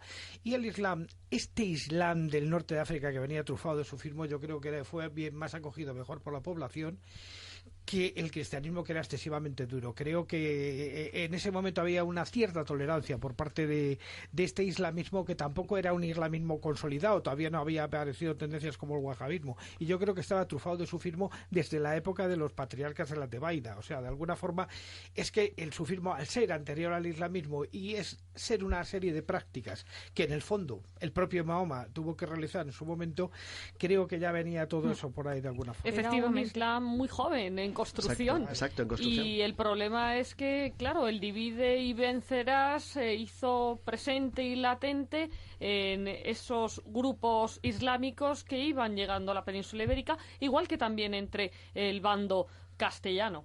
Sí, yo hubo un deseo inicial que fue el que me mantuvo escribiendo el libro, y era la necesidad de buscar la paz. En el siglo XXI. De hecho, la primera parte del libro se titula Declaración de Intenciones, y hago desde esas páginas un llamamiento en las 3 lenguas: paz, shalom, salam, por favor, paz. Todavía no habíamos experimentado los atentados que en los últimos meses pues han vuelto a sacudir el mundo. Pero es que realmente el término de yihad, de guerra santa, que se ha ido popularizando dramáticamente por los acontecimientos bélicos y terroristas de los últimos 25 años y sobre todo de los últimos tiempos, pues requiere también una explicación desde el propio Corán. El significado del vocablo yihad es ese esfuerzo interior que todo musulmán debe realizar para que la ley de Alá se imponga en la tierra. O sea, es el esfuerzo para alcanzar salam, para alcanzar paz. ¿Cómo vas a alcanzar paz tergiversando y siendo negligente con todos los principios morales? Y luego hay otro problema añadido, que es que las interpretaciones de todo tipo están abiertas en el Corán. Es el gran problema. No solo es un libro religioso, sino que es un código de vida. Exacto. Y al estar abierto a la interpretación de cualquiera, además rige todo el de comportamiento carecer humano. de signos ortográficos, pensemos una frase en castellano, en inglés, en francés, sin signos ortográficos, las diferencias semánticas, pues no podemos imaginar lo fácil que debe ser para un imán radical convencer a la juventud de bajo nivel intelectual o de baja formación de que inmolarse o morir en Guerra Santa es el camino directo al paraíso. Pero es que una el Islam atrocidad. además tenía algo muy atractivo para la gente de la Edad Media. Es que el Islam, como acabáis de decir, el Islam es un código de vida, es una conducta global. Te soluciona todos los problemas de la existencia, no tienes que hacer más, porque lo incorpora todo. Entonces, no deja libertad al individuo ni capacidad de reflexión. Pero al fin y al cabo te da también unas ciertas ventajas, te da una solución a la vida completa. Un manual es ocasionalista, de es un manual de instrucciones, efectivamente. Te da de comer. Eso es, y es muy cómodo, porque eso plantea una sociedad no muy avanzada y una sociedad que además se enfrenta a desafíos como los que enfrentaban los musulmanes en Europa recién llegados al continente, te planteaba, es decir, el Islam tiene mucha más fuerza de lo que se cree y la tenía enormemente. A veces se olvida que la media luna, como dice Solimán cuando conocen la caída de Granada, tiene dos puntas, la que toca en Oriente por los Balcanes y la que toca por España. De hecho, a veces se olvida que el Islam llegó hasta el Danubio, que también a veces es una cosa que en España dejamos como de lado, pero también es curioso. Es decir, ha habido como dos puntas de ataque contra Europa y realmente el Islam no se percibía por parte de la gente en el siglo VIII como un enemigo. De hecho, las conversiones en el siglo VIII-IX aumentan a una velocidad increíble. Y es verdad que luego es demasiado tiempo. El reino de Granada era un reino donde el idioma era el árabe, donde se hablaba en árabe, aunque todo el mundo conocía el castellano, que escribía el aljamiano con letras árabes. Pero es cierto que, sin embargo, en la época del Cid, la mayor parte de la gente todavía en la España musulmana hablaba en un idioma romance, con lo cual se entendía muy bien con los cristianos del otro lado de la... Entonces todo eso va cambiando, es demasiado tiempo para simplificarlo de una manera... Sí, Jesús. Siempre al hilo de lo que estáis contando, me viene una reflexión que yo creo que puede ser interesante también para los oyentes, porque cuando se habla de esta reconquista da la sensación de que fue una época, unos siglos continuamente de batallas, ¿no? De que se estaba dando de palos unos a otros, incluso guerras intestinas. Pero también es verdad que hubo una época de florecimiento, no olvidemos ese califato de Córdoba, que posiblemente fuera el anticipo del Renacimiento, es decir, es donde precisamente surge y florece en las mayores artes, donde la cultura está de lo más refinada, hasta que llega Almanzor ya luego arrasa con todo, ¿no? Pero estamos hablando de esa época de Abderramán, sobre todo de Abderramán III, cuando lo crea como califato.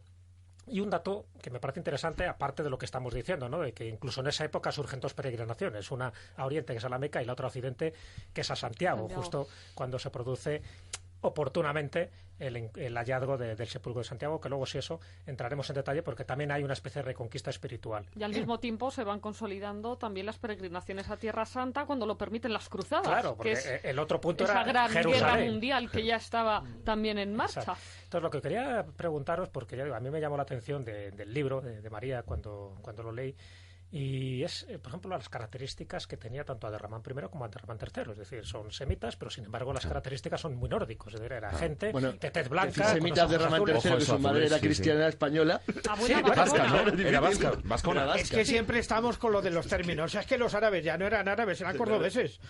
Sí, es que, bueno... María lo describe en Reconquista, como algunos de estos grandes personajes del Islam tenían los ojos azules y una abuela vascona. Sí, claro. Es el caso de Abderramán III, pero es que la Reconquista está inoculada genéticamente en los españoles.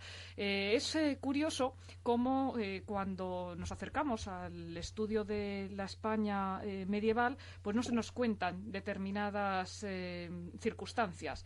Una, por ejemplo, Pelayo, don Pelayo, pariente del mítico don Rodrigo, ahí ensalzado o presentado con la debilidad de la carne ante la cava Florinda. Solo la quería violar, tampoco era para... esa idea que de eso la por un rego, hombre, nada. Traición al conde don Julián, que abrió las puertas del estrecho para vengar a su hija.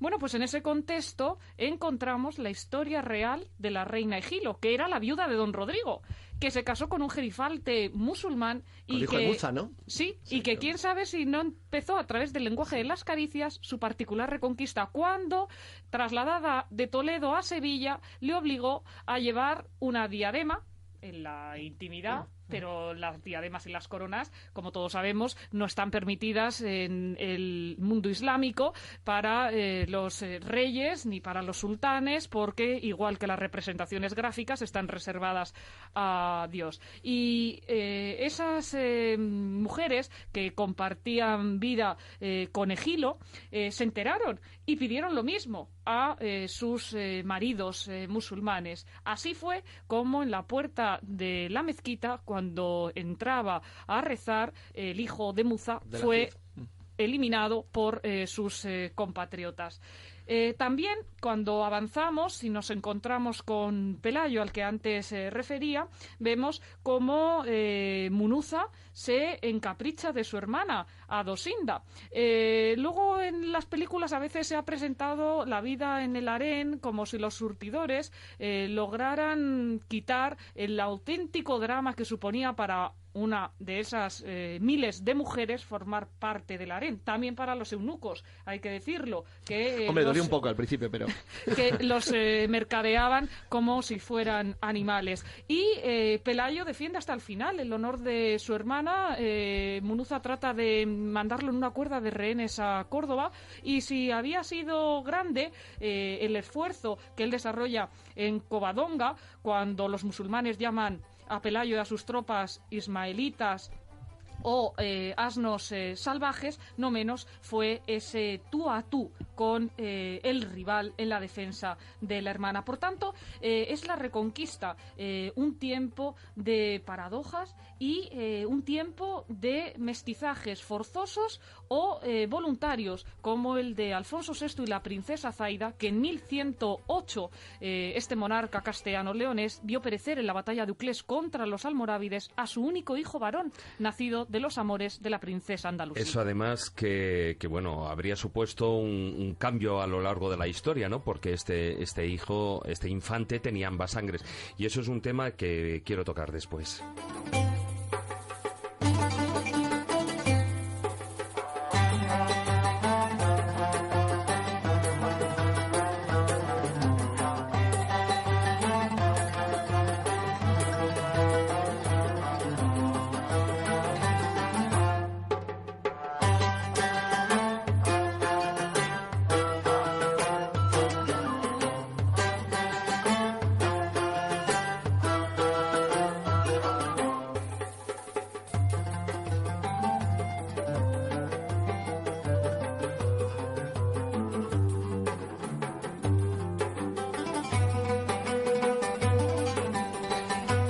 Seguimos aquí con el Filandón en la Escóbula de la Brújula, hablando con María y Laura Lara y hablando de esa reconquista, de esos 8 siglos de mestizaje, al cual ahora incluso ya estamos entrando en él, y también de las batallas. Y dentro de esos tópicos a los que a mí también me gusta destruir, es que en numerosos periodos, tanto cristianos, y esto lo estábamos hablando, ¿no? Tanto cristianos como musulmanes, pues bueno, estuvieron ocupados en esas guerras civiles entre fracciones propias, tanto de los reinos como de las taifas, ¿no? Pero incluso también llegaron a aliarse entre ambos para combatir contra terceros, ¿no? Y eso, por ejemplo, lo hizo el Cid en la taifa de Zaragoza, luchando contra cristianos. Sí. Así es, Alfonso VI tuvo muchas virtudes. Sin embargo, uno de sus defectos fue ese sentimiento de animadversión que experimenta por el mejor de los caballeros. Realmente pienso que fue la personalidad cumbre del medievo.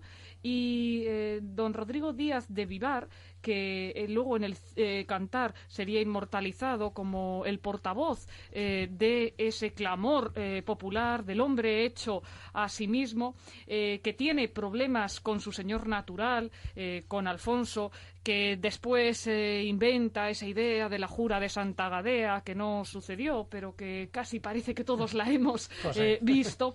Bueno, pues tiene unas notas en su biografía sorprendentes. Escribiendo el libro encontraba que las 2 hijas del Cid no se llamaban Elvira y Sol, se llamaban María y Cristina. Y un titular, los 2 yernos del Cid eran templarios. De hecho, uno era el primer templario español, que era catalán, Ramón Berenguer, y otro era el señor de Monzón. Por eso la espada, la tizona, se custodió durante siglos en el castillo orcense. Y, por tanto, otro apunte es cómo no va a conseguir posicionarse en ese régimen de confianza que había tenido con el hermano de Alfonso, con Sancho, ancho. Y, sin embargo, va a ser el conde de Nájera el que va a despuntar. García Ordóñez, al que llamaban Boca Torcida y otros apelativos desde el punto de vista despectivo, va a ser el que consiga posicionarse en un lugar de privilegio. Esa batalla de 1108 contra los almorávides había sido antes preludiada por la muerte del hijo del Cid, de don Diego, en la batalla de Consuegra. Pero fíjate, curioso, García Ordóñez muere defendiendo al infante. Sí, es el malo de las crónicas. Los 7 condes. Claro, pero mueren defendiendo al infante, al hijo de Zaida y de Alfonso VI. Sí, no, es que los almorávides, las tundas fueron buenas. Y las consecuencias para la historia de España fueron muy importantes, porque la pérdida de Portugal, la independencia, vino de esa situación posterior de mandato sobre la herencia, porque Alfonso VI muere en 1109, al poco de esa depresión que experimenta con la defunción de su hijo, y Urraca, que ya había estado casada en unas primeras nupcias y que tenía señoríos por las tierras gallegas para su hijo, es casada por poderes y por conveniencia política, aunque luego se vio que no lo era, con Alfonso I el Batallador.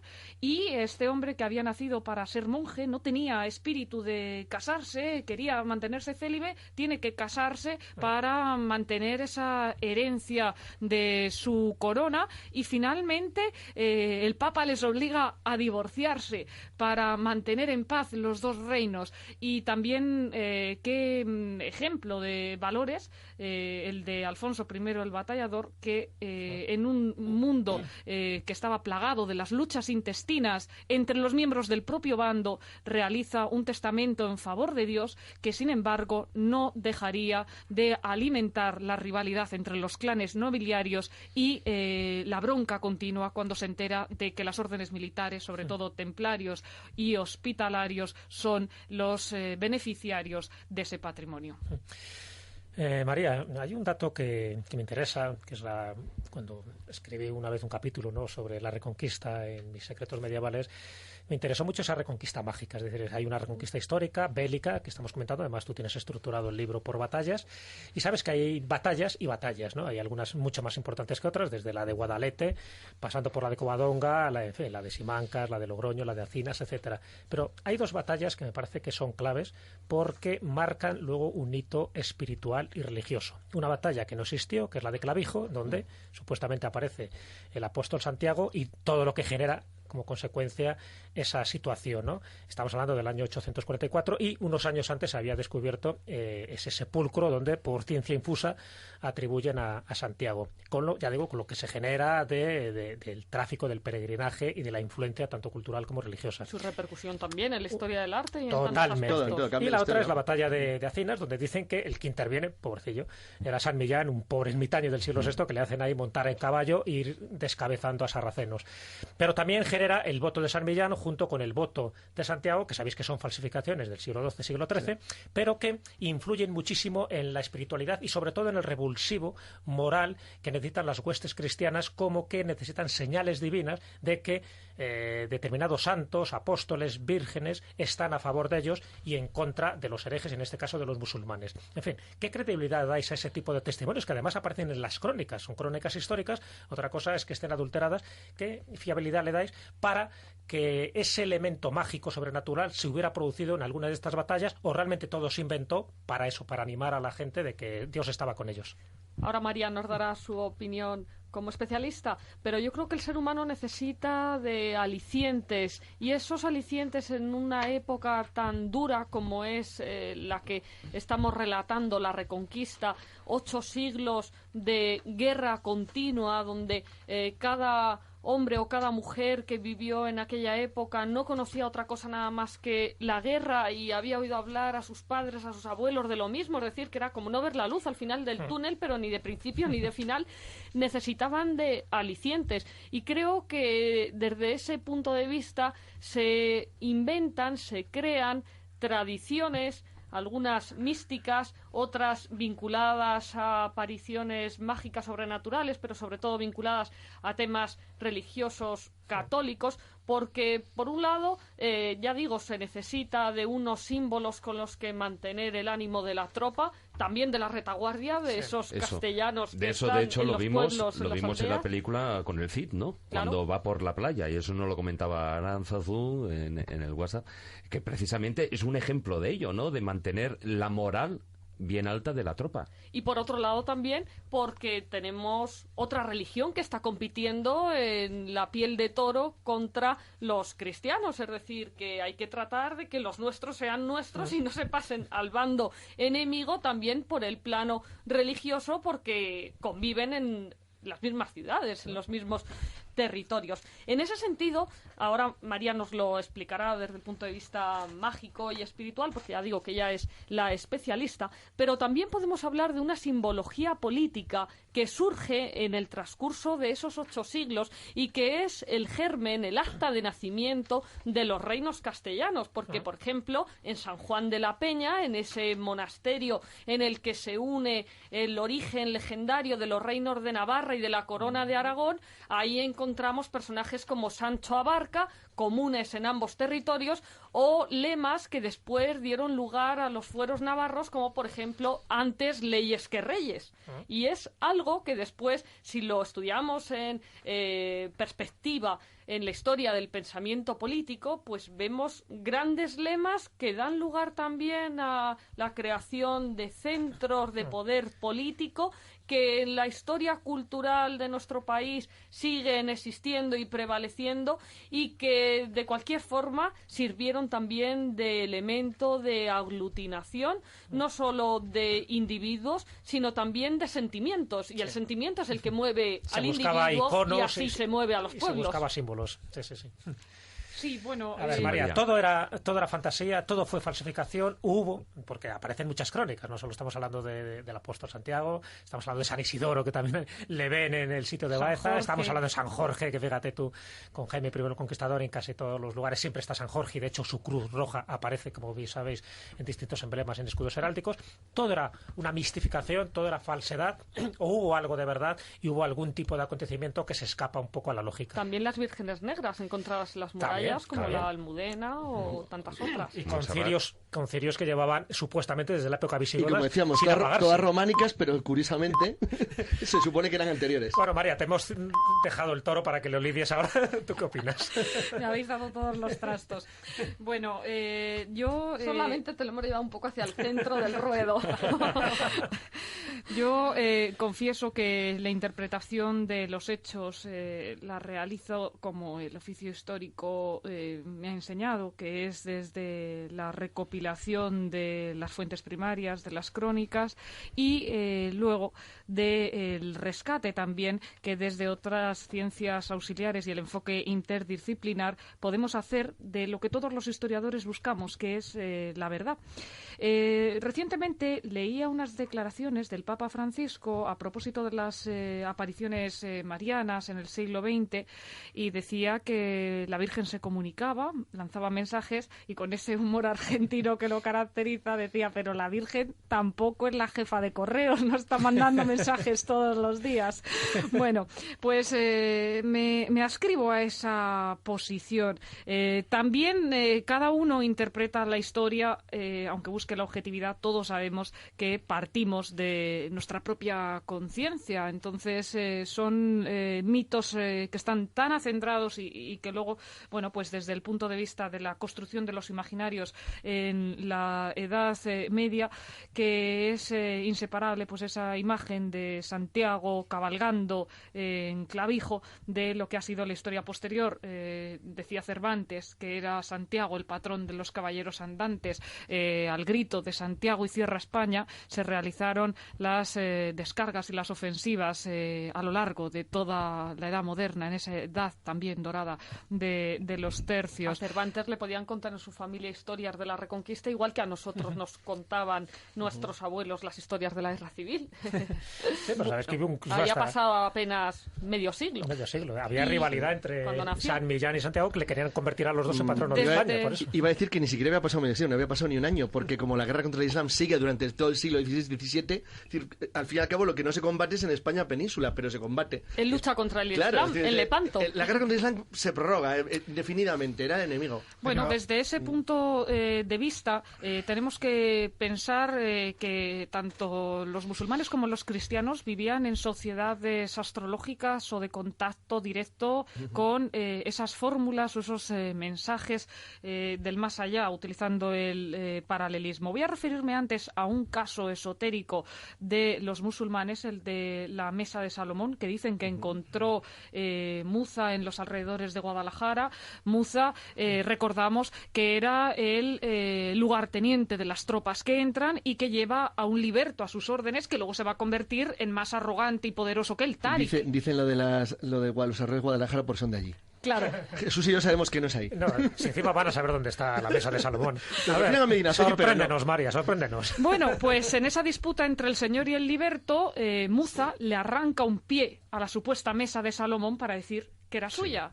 Y tienen que comparecer ante el califa de Damasco, los dos, para dar cuenta de cómo llevan la campaña en las tierras de Hispania. Y allí vemos al pícaro de Táriq actuando con esa doblez característica de el que tiene que buscarse las mañas para sobresalir sobre su señor. Con el pie de la mesa compareció ante el califa de Damasco diciéndole que si suyo era ese apéndice de la mesa, suya era también la gloria merecida. Voy a empezar relatando en cuanto a las apariciones, una que por las referencias que existen no solo entre los cristianos, también entre los musulmanes, parece que nos puede arrojar luz sobre ese aspecto de las visiones. Recuerdo, para los oyentes, que escribí el libro Brujas, magos e incrédulos en la España del siglo de oro, con lo cual todo lo que piensen estará en su imaginación. Yo voy a contar las versiones, pero no me distancio de esa credibilidad hacia esos hechos supuestamente astrológicos, porque Constantino, con el símbolo del crismón, hizo la cristianización del imperio. Otro de tus personajes. Otro. Y en la batalla de Orán... Este signo vencerás. Y en la batalla de Orán, el cardenal Cisneros, en la campaña, también dicen que contempló el sol radiante. De hecho, él, uno de mis amigos magos del siglo XVI, Eugenio Torralba, fue también augur del cardenal Cisneros. Bueno, pues viajando de nuevo en el túnel del tiempo hasta el medievo, nos encontramos con la batalla de Alcoraz. Esta epopeya, más importante, claro, sobre todo para la corona aragonesa, tuvo lugar en 1096 en las cercanías de Huesca. El ejército cristiano dirigido por Sancho Ramírez se encontraba asediando la ciudad y desde el campamento establecido en el cerro de San Jorge ven llegar a las tropas musulmanas que parten de Zaragoza y pierde en la reyerta la vida el rey Sancho Ramírez. La tradición asegura que después, la batalla ganada por los cristianos sorprendentemente, una epopeya que provocó la rendición de Huesca al rey Pedro I, pues como digo, la tradición asegura la aparición de San Jorge en la batalla. Y al respecto vemos, entre otras referencias curiosas, como dice que por este enfrentamiento el ceremonioso envió cartas a sus ejércitos para que a partir de ese momento portaran señeras con la señal de San Jorge. Y del mismo modo, ese influjo de la tradición georgina se iría apreciando en las distintas instituciones de la Diputación del Reino Aragonés. Tras Alcoraz y sobre todo a partir del siglo XIII se popularizó esa protección de San Jorge sobre la corona de Aragón, también sobre Cataluña, y eso dio pie a nuevas tradiciones. Jaime I, cronista y rey, cuenta que en la campaña contra Valencia algunos nobles y caballeros entre aragoneses y catalanes le explicaron que cuando ellos estuviesen en un monte, leo literalmente, que ahora se llama Santa María del Puig, y contra ellos viniese toda la morisma, en la gran batalla que se entabló entre ellos, se apareció San Jorge con muchos caballeros del paraíso que ayudaron a vencer en la batalla en la que no murió cristiano alguno. El mismo Jaime I narra en la conquista de Mallorca que según le contaron los sarracenos, estos vieron entrar primero a caballo a un caballero blanco con armas blancas. De clavijo a Simancas veremos cómo el personaje pasa de ser Santiago a convertirse en San Millán, al que se refería también Jesús, y las imágenes marianas milagrosas en la Reconquista, especialmente en el territorio de la actual Andalucía, son tales que la tradición se recoge incluso en las cantigas de Santa María, donde Alfonso X el Sabio cuenta que entre 1271 y 1274, durante el asedio del rey de Granada y de los musulmanes de Belmez, el castillo de Chincoya fue principal escenario donde tuvo lugar un hecho milagroso, y es que los cristianos pusieron la imagen de la Virgen entre las almenas con el fin de amedrentar a los moros de Granada para que abandonaran el combate. Había aparentemente un carácter de inexpugnabilidad en esa arquitectura militar complementada con la protección y defensa garantizadas por la presencia de María, y fue esta situación la que dicen que acrecentó en los musulmanes el temor y desistieron de la conquista. Algo similar ocurriría en Jerez de la Frontera con otra talla de la Virgen que dicen que sustentaba las murallas, y entre esas crónicas medievales pues tenemos que situar también a Fernando III postrado ante la Virgen de los Reyes en esa noche del asedio a Sevilla. O sea que hay innumerables casos en los que se vienen citando todas estas, digamos, hechos sobrenaturales en las batallas. Y una cuestión, David, muy rápida, porque da la sensación de que siempre apoyan a los cristianos este tipo de intervenciones sobrenaturales. En la batalla del Arco, si no recuerdo mal, a los almohades le apoya un ángel que toma partido por las huestes musulmanas. O sea, qué curioso. Sí.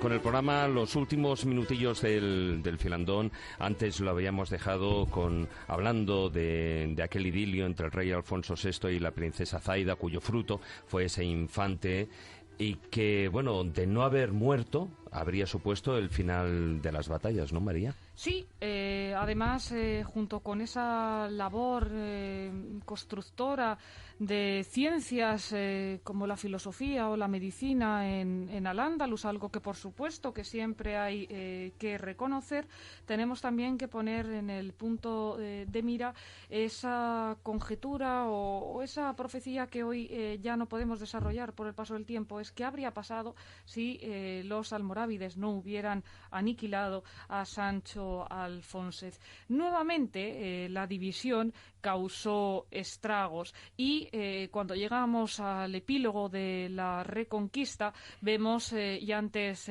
lo mencionabais, cómo Isabel de Solís se convierte en la favorita de Muley Hassen, salta de espanto por los aires Aisha al ver que ha perdido el corazón del nazarí, y Boabdil pues no deja de ser un gigante que no, con los pies de barro.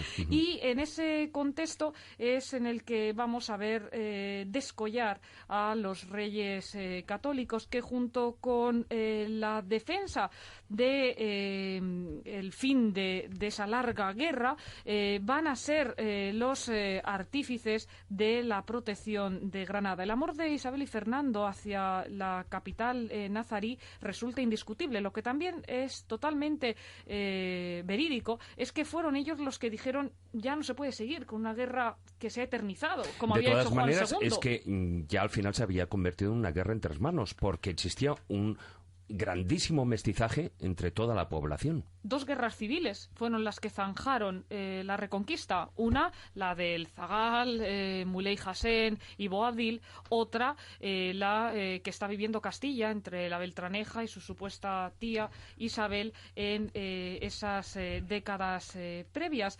Y el español, como hijo del medievo, pues hoy también es heredero de ese mestizaje. Por supuesto que la Edad Media la hizo el heroísmo de personajes como Pelayo, Sancho Abarca, Álvar Fáñez, Guzmán el Bueno, Ramón Berenguer III, Jaime I, María de Molina, las urracas, el gran capitán, los juglares, los canteros, los monjes, los molineros, los caballeros y las damas. También esa labor callada de los traductores de las 3 lenguas, que sin una sede fija realizaban colaboraciones entre el hebraísmo, el arabismo y el cristianismo.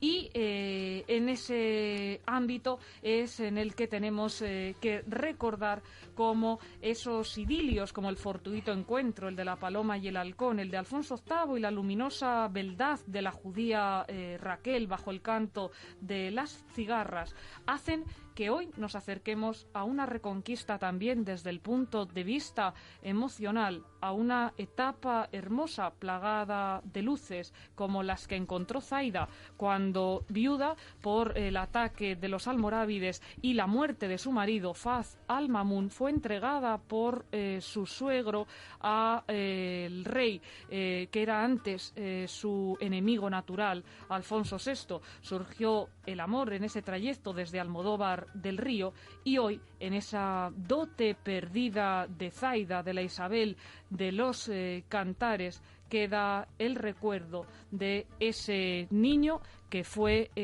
príncipe gobernador de Toledo, como laboratorio de una auténtica hibridación de culturas en sus venas. Y que fue real esa hibridación. Bueno, el tiempo se nos ha terminado. ¿Cómo se nota que es profesora? María, sí, se nota. ¿Cómo se nota? Laura, María, Laura, tanto monta tanto.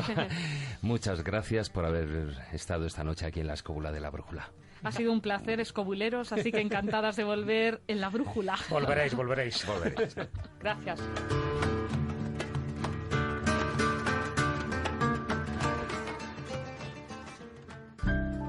La Escóbula de la Brújula.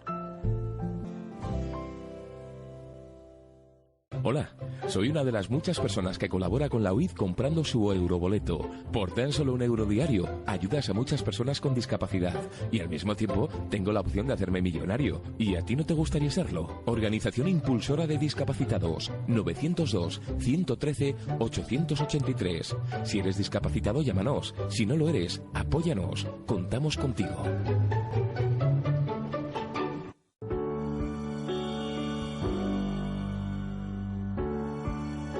La Biblioteca de Alejandría.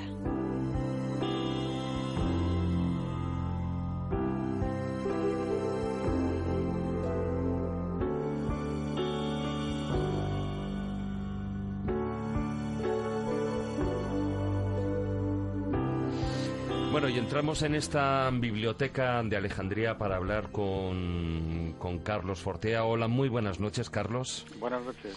Hola, Carlos. Bienvenido a la Escóbula de la Brújula. Gracias.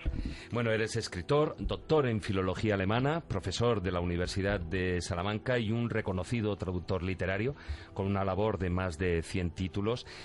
Y tu última novela, Los Jugadores, publicada por Nocturna Ediciones, la sitúas en un momento histórico muy interesante, esa conferencia de paz de París de 1919, donde se reúnen esos representantes de los países vencedores de la Primera Guerra Mundial, ¿no?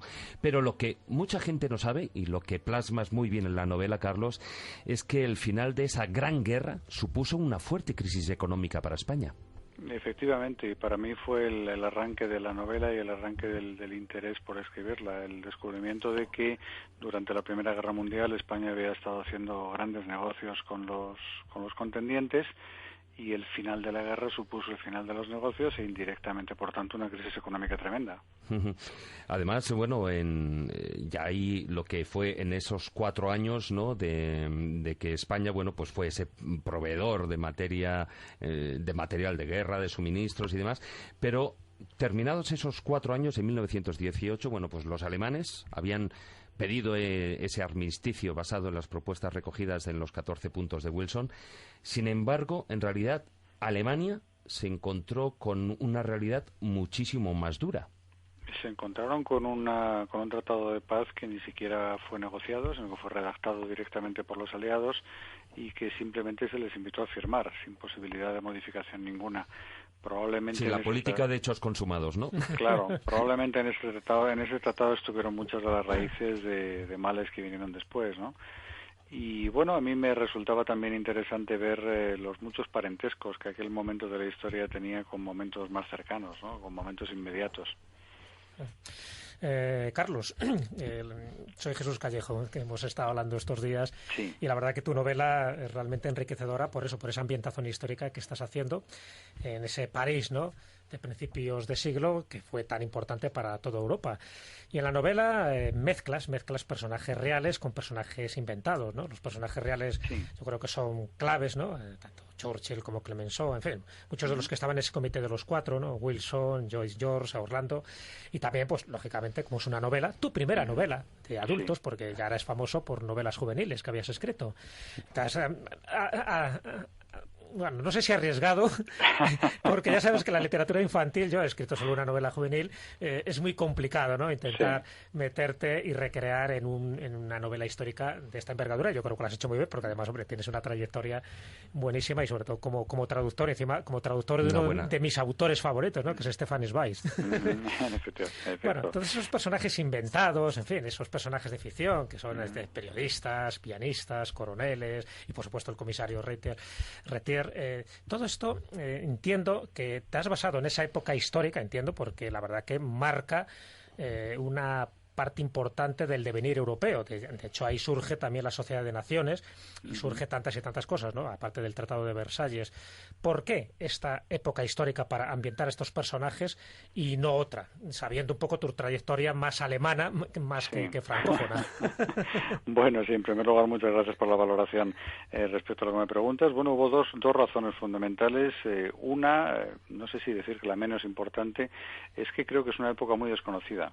Por alguna razón que no acabo de entender, pero que siempre me ha llamado la atención, hay un par de épocas de la historia de España a las que nadie presta atención, que son el siglo XVIII, que parece que como si no hubiera existido, y los años que van entre los principios de la guerra de Marruecos y la guerra civil, que parece que tampoco hubieran existido, ¿no?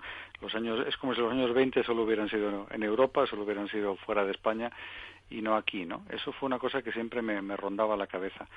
Pero la segunda razón por la que aquello me interesó fueron como decía antes, todas esas concomitancias que veía inevitablemente entre lo que estuvo pasando entonces y lo que ha estado pasando ahora, ¿no? Toda esa política de poder descarnada que en un momento dado imponía a países más fuertes o más débiles el despojo hasta de la dignidad, ¿no? Sí. toda esa forma en que se jugaba en una mesa de negociaciones que a veces parecía una mesa de dados, se jugaba con el destino de la gente, ¿no? Creo que eso pasó entonces, ha pasado ahora y era lo que realmente me estaba a mí provocando a escribir, ¿no? Claro, porque efectivamente en la novela lo que plasmas un trasfondo sociopolítico en el que, bueno, cada país europeo va por su cuenta en lugar de buscar un beneficio común, ¿no? ¿Crees que existe un paralelismo con los problemas actuales sobre esta identidad europea? Creo que sí, creo que existe un paralelismo muy claro porque entonces como ahora ha habido más un interés por imponer, un interés por obtener hegemonías que un interés por buscar políticas comunes, ¿no? Hay varios momentos de la novela en que hay personajes que hablan de que las cosas no se están haciendo con inteligencia, ¿no? Y a mí me parece que es un concepto clave el decir, bueno, aquí no se está aplicando lo que sería el sentido común en muchas ocasiones, no ya por una razón filantrópica, sino incluso por una razón práctica, para ceder en cambio paso a lo que eran maniobras de poder tremendas, ¿no? Creo, como decía, que eso es una constante y es una constante de la historia de Europa y parece volver a serlo. Carlos, sabes que nuestro programa es más eminentemente histórico, ¿no? Uh-huh. A pesar de que la novela, pues evidentemente es un cauce perfecto pues para adentrarse en la historia y además pues con una cierta anestesia, porque hay veces que la historia hay que digerirla bien, ¿no? ¿Cuál es tu valoración, ya que elegiste esa época, que me parece también ya tengo una época fascinante, cuál es tu valoración de aquella conferencia de paz y luego pues con ese Tratado de Versalles para el devenir de lo que luego ocurrió? Es decir, si aquello sirvió para lo que se intentaba evitar, que luego fue la Segunda Guerra Mundial. ¿Qué errores son los que se cometieron? Yo creo que si tuviéramos que llamar a esa conferencia con algún nombre sería la conferencia de la oportunidad perdida. Pues sí. Es el momento en el que se pudieron hacer muchas cosas bien y había quien tenía ideas para hacerlas bien, porque con independencia de ese juego de hegemonías había también ideas sobre la mesa, había planes de futuro, ¿no? Todo lo que el presidente Wilson llevó a la mesa en aquellos años tenía un fundamento interesante, ¿no? De posibilidades de desarrollo grandes, pero todo aquello se echó a perder porque en aquel momento hubo grandes deseos de explotar la victoria, por ejemplo, en el caso de algunos de los ganadores, muy concretamente de Francia y de Gran Bretaña, y hubo también un deseo de explotar económicamente la victoria por parte de los Estados Unidos. Más que la cuestión de la hegemonía de poder, lo que Estados Unidos puso sobre la mesa en ese momento por primera vez y ya no retiraría nunca, fue la posibilidad de ser la potencia económica mundial, ¿no? La forma, por ejemplo, en que se invadieron los mercados con productos americanos, haciendo muchas veces caer las economías locales, ¿no? De manera muy parecida a lo que pasó cuando cayó el muro de Berlín y también se invadieron con productos occidentales todo el este de Europa, ¿no? Bueno, y es un problema que prácticamente hasta podemos tener en la actualidad, no solo con productos americanos, sino incluso con productos chinos. Efectivamente. O sea, se repiten unas constantes que parece mentira que no hayamos sido capaces de aprender, ¿no? No, bueno, aprendemos poco. El ser humano es así. Carlos Fortea, autor de Los Jugadores, publicada por Nocturna Ediciones, un libro absolutamente recomendable, una novela que ahora mismo me la estoy leyendo, el que me está haciendo entrar en esa época, en todo esto que hemos estado hablando, en esas vivencias, y que la verdad lo plasmas de una manera fenomenal. Felicidades, Carlos. Muchísimas gracias. Y bueno, y un fuerte abrazo. Igualmente, muchas gracias. Un abrazo.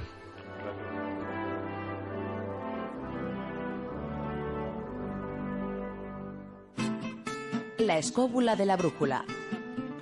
La escóbula de la brújula.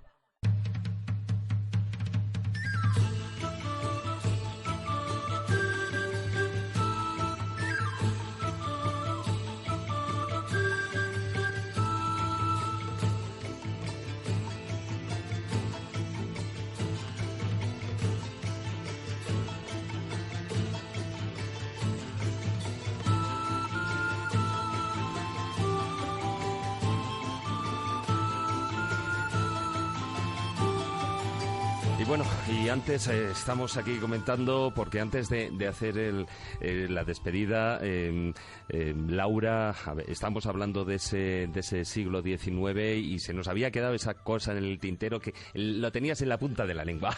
Como profesora de historia contemporánea, Laura, siempre reivindico además es verdad, esa etapa más reciente de la historia, sobre todo el XIX, porque durante mucho tiempo fue ese siglo proscrito del que no se hablaba en los libros de texto ni en las clases. Y en el romanticismo se vuelve, ¿verdad? Y ahora el libro, los jugadores que hemos presentado también aquí, hablábamos del año 1919. Bueno, pues recordemos que el 22 de julio de 1919 se estrenaba en Londres El sombrero de tres picos de Falla. Manuel de Falla. El escenario no podía ser otro que el Teatro Alhambra, como explica María en su libro Reconquista. Pero es que además de ese renacer de la Edad Media, no solo en España, sino en el mundo, con la corriente del alhambrismo, los cuentos de la Alhambra de Jonathan Irving, también en nuestro solar hispano encontramos a Espronceda, a Larra, Zorrilla, Bécquer, que se sienten encantados con ese mundo de ensoñación, de misterio, también de tristeza, de nostalgia, que fue el medievo. Carrasco, acuérdate, también del Señor de Bembibre, o sea, así la época histórica. Así que la reivindicación contemporánea. Bueno, y una vez dicho esto, bueno, lo que sí que no quiero que terminemos el programa sin recordar una cita que todas las personas amantes de, digamos, de la ciencia, de la historia, de los misterios de la ciencia, de la historia, no se puede perder, porque un año más, y ya son 15 ediciones, ya se ha convertido en un verdadero clásico. La Asociación Mil Caminos organiza el Congreso Misterios de la Ciencia y de la Historia, que tendrá lugar el próximo fin de semana, es decir, los días 4, 5 y 6 de marzo de este año, en el Centro Cultural Pablo Iglesias de Alcobendas, ahí a las afueras de Madrid. Y el cual, bueno, pues en dos de nuestros compañeros, Juan Ignacio y Jesús, bueno, participáis. Juan Ignacio, tú el viernes, hablando de jardines alquímicos. De jardines alquímicos, efectivamente. Ahí está. Y tú, Jesús, rutas y ritos de la fertilidad. Sí, el que quiera conseguir novio o tener hijos, que acuda a la charla, porque voy a dar recetas, lugares, ritos, mitos, supersticiones, para quedarte embarazado o no. Pero, ¿y si sí? Y si sí, en lo de embarazado, pues cobrarías unos cuantos millones. Bueno, pues Carlos, muy buenas noches. La semana que viene. Maese, muy buenas noches. Voy a ver si reconquisto mi cama. Don Jesús. Hasta la próxima semana. Director, buenas noches. Bueno, Laura, de nuevo, muy buenas noches. Gracias por estar aquí. María, muy buenas noches. Gracias.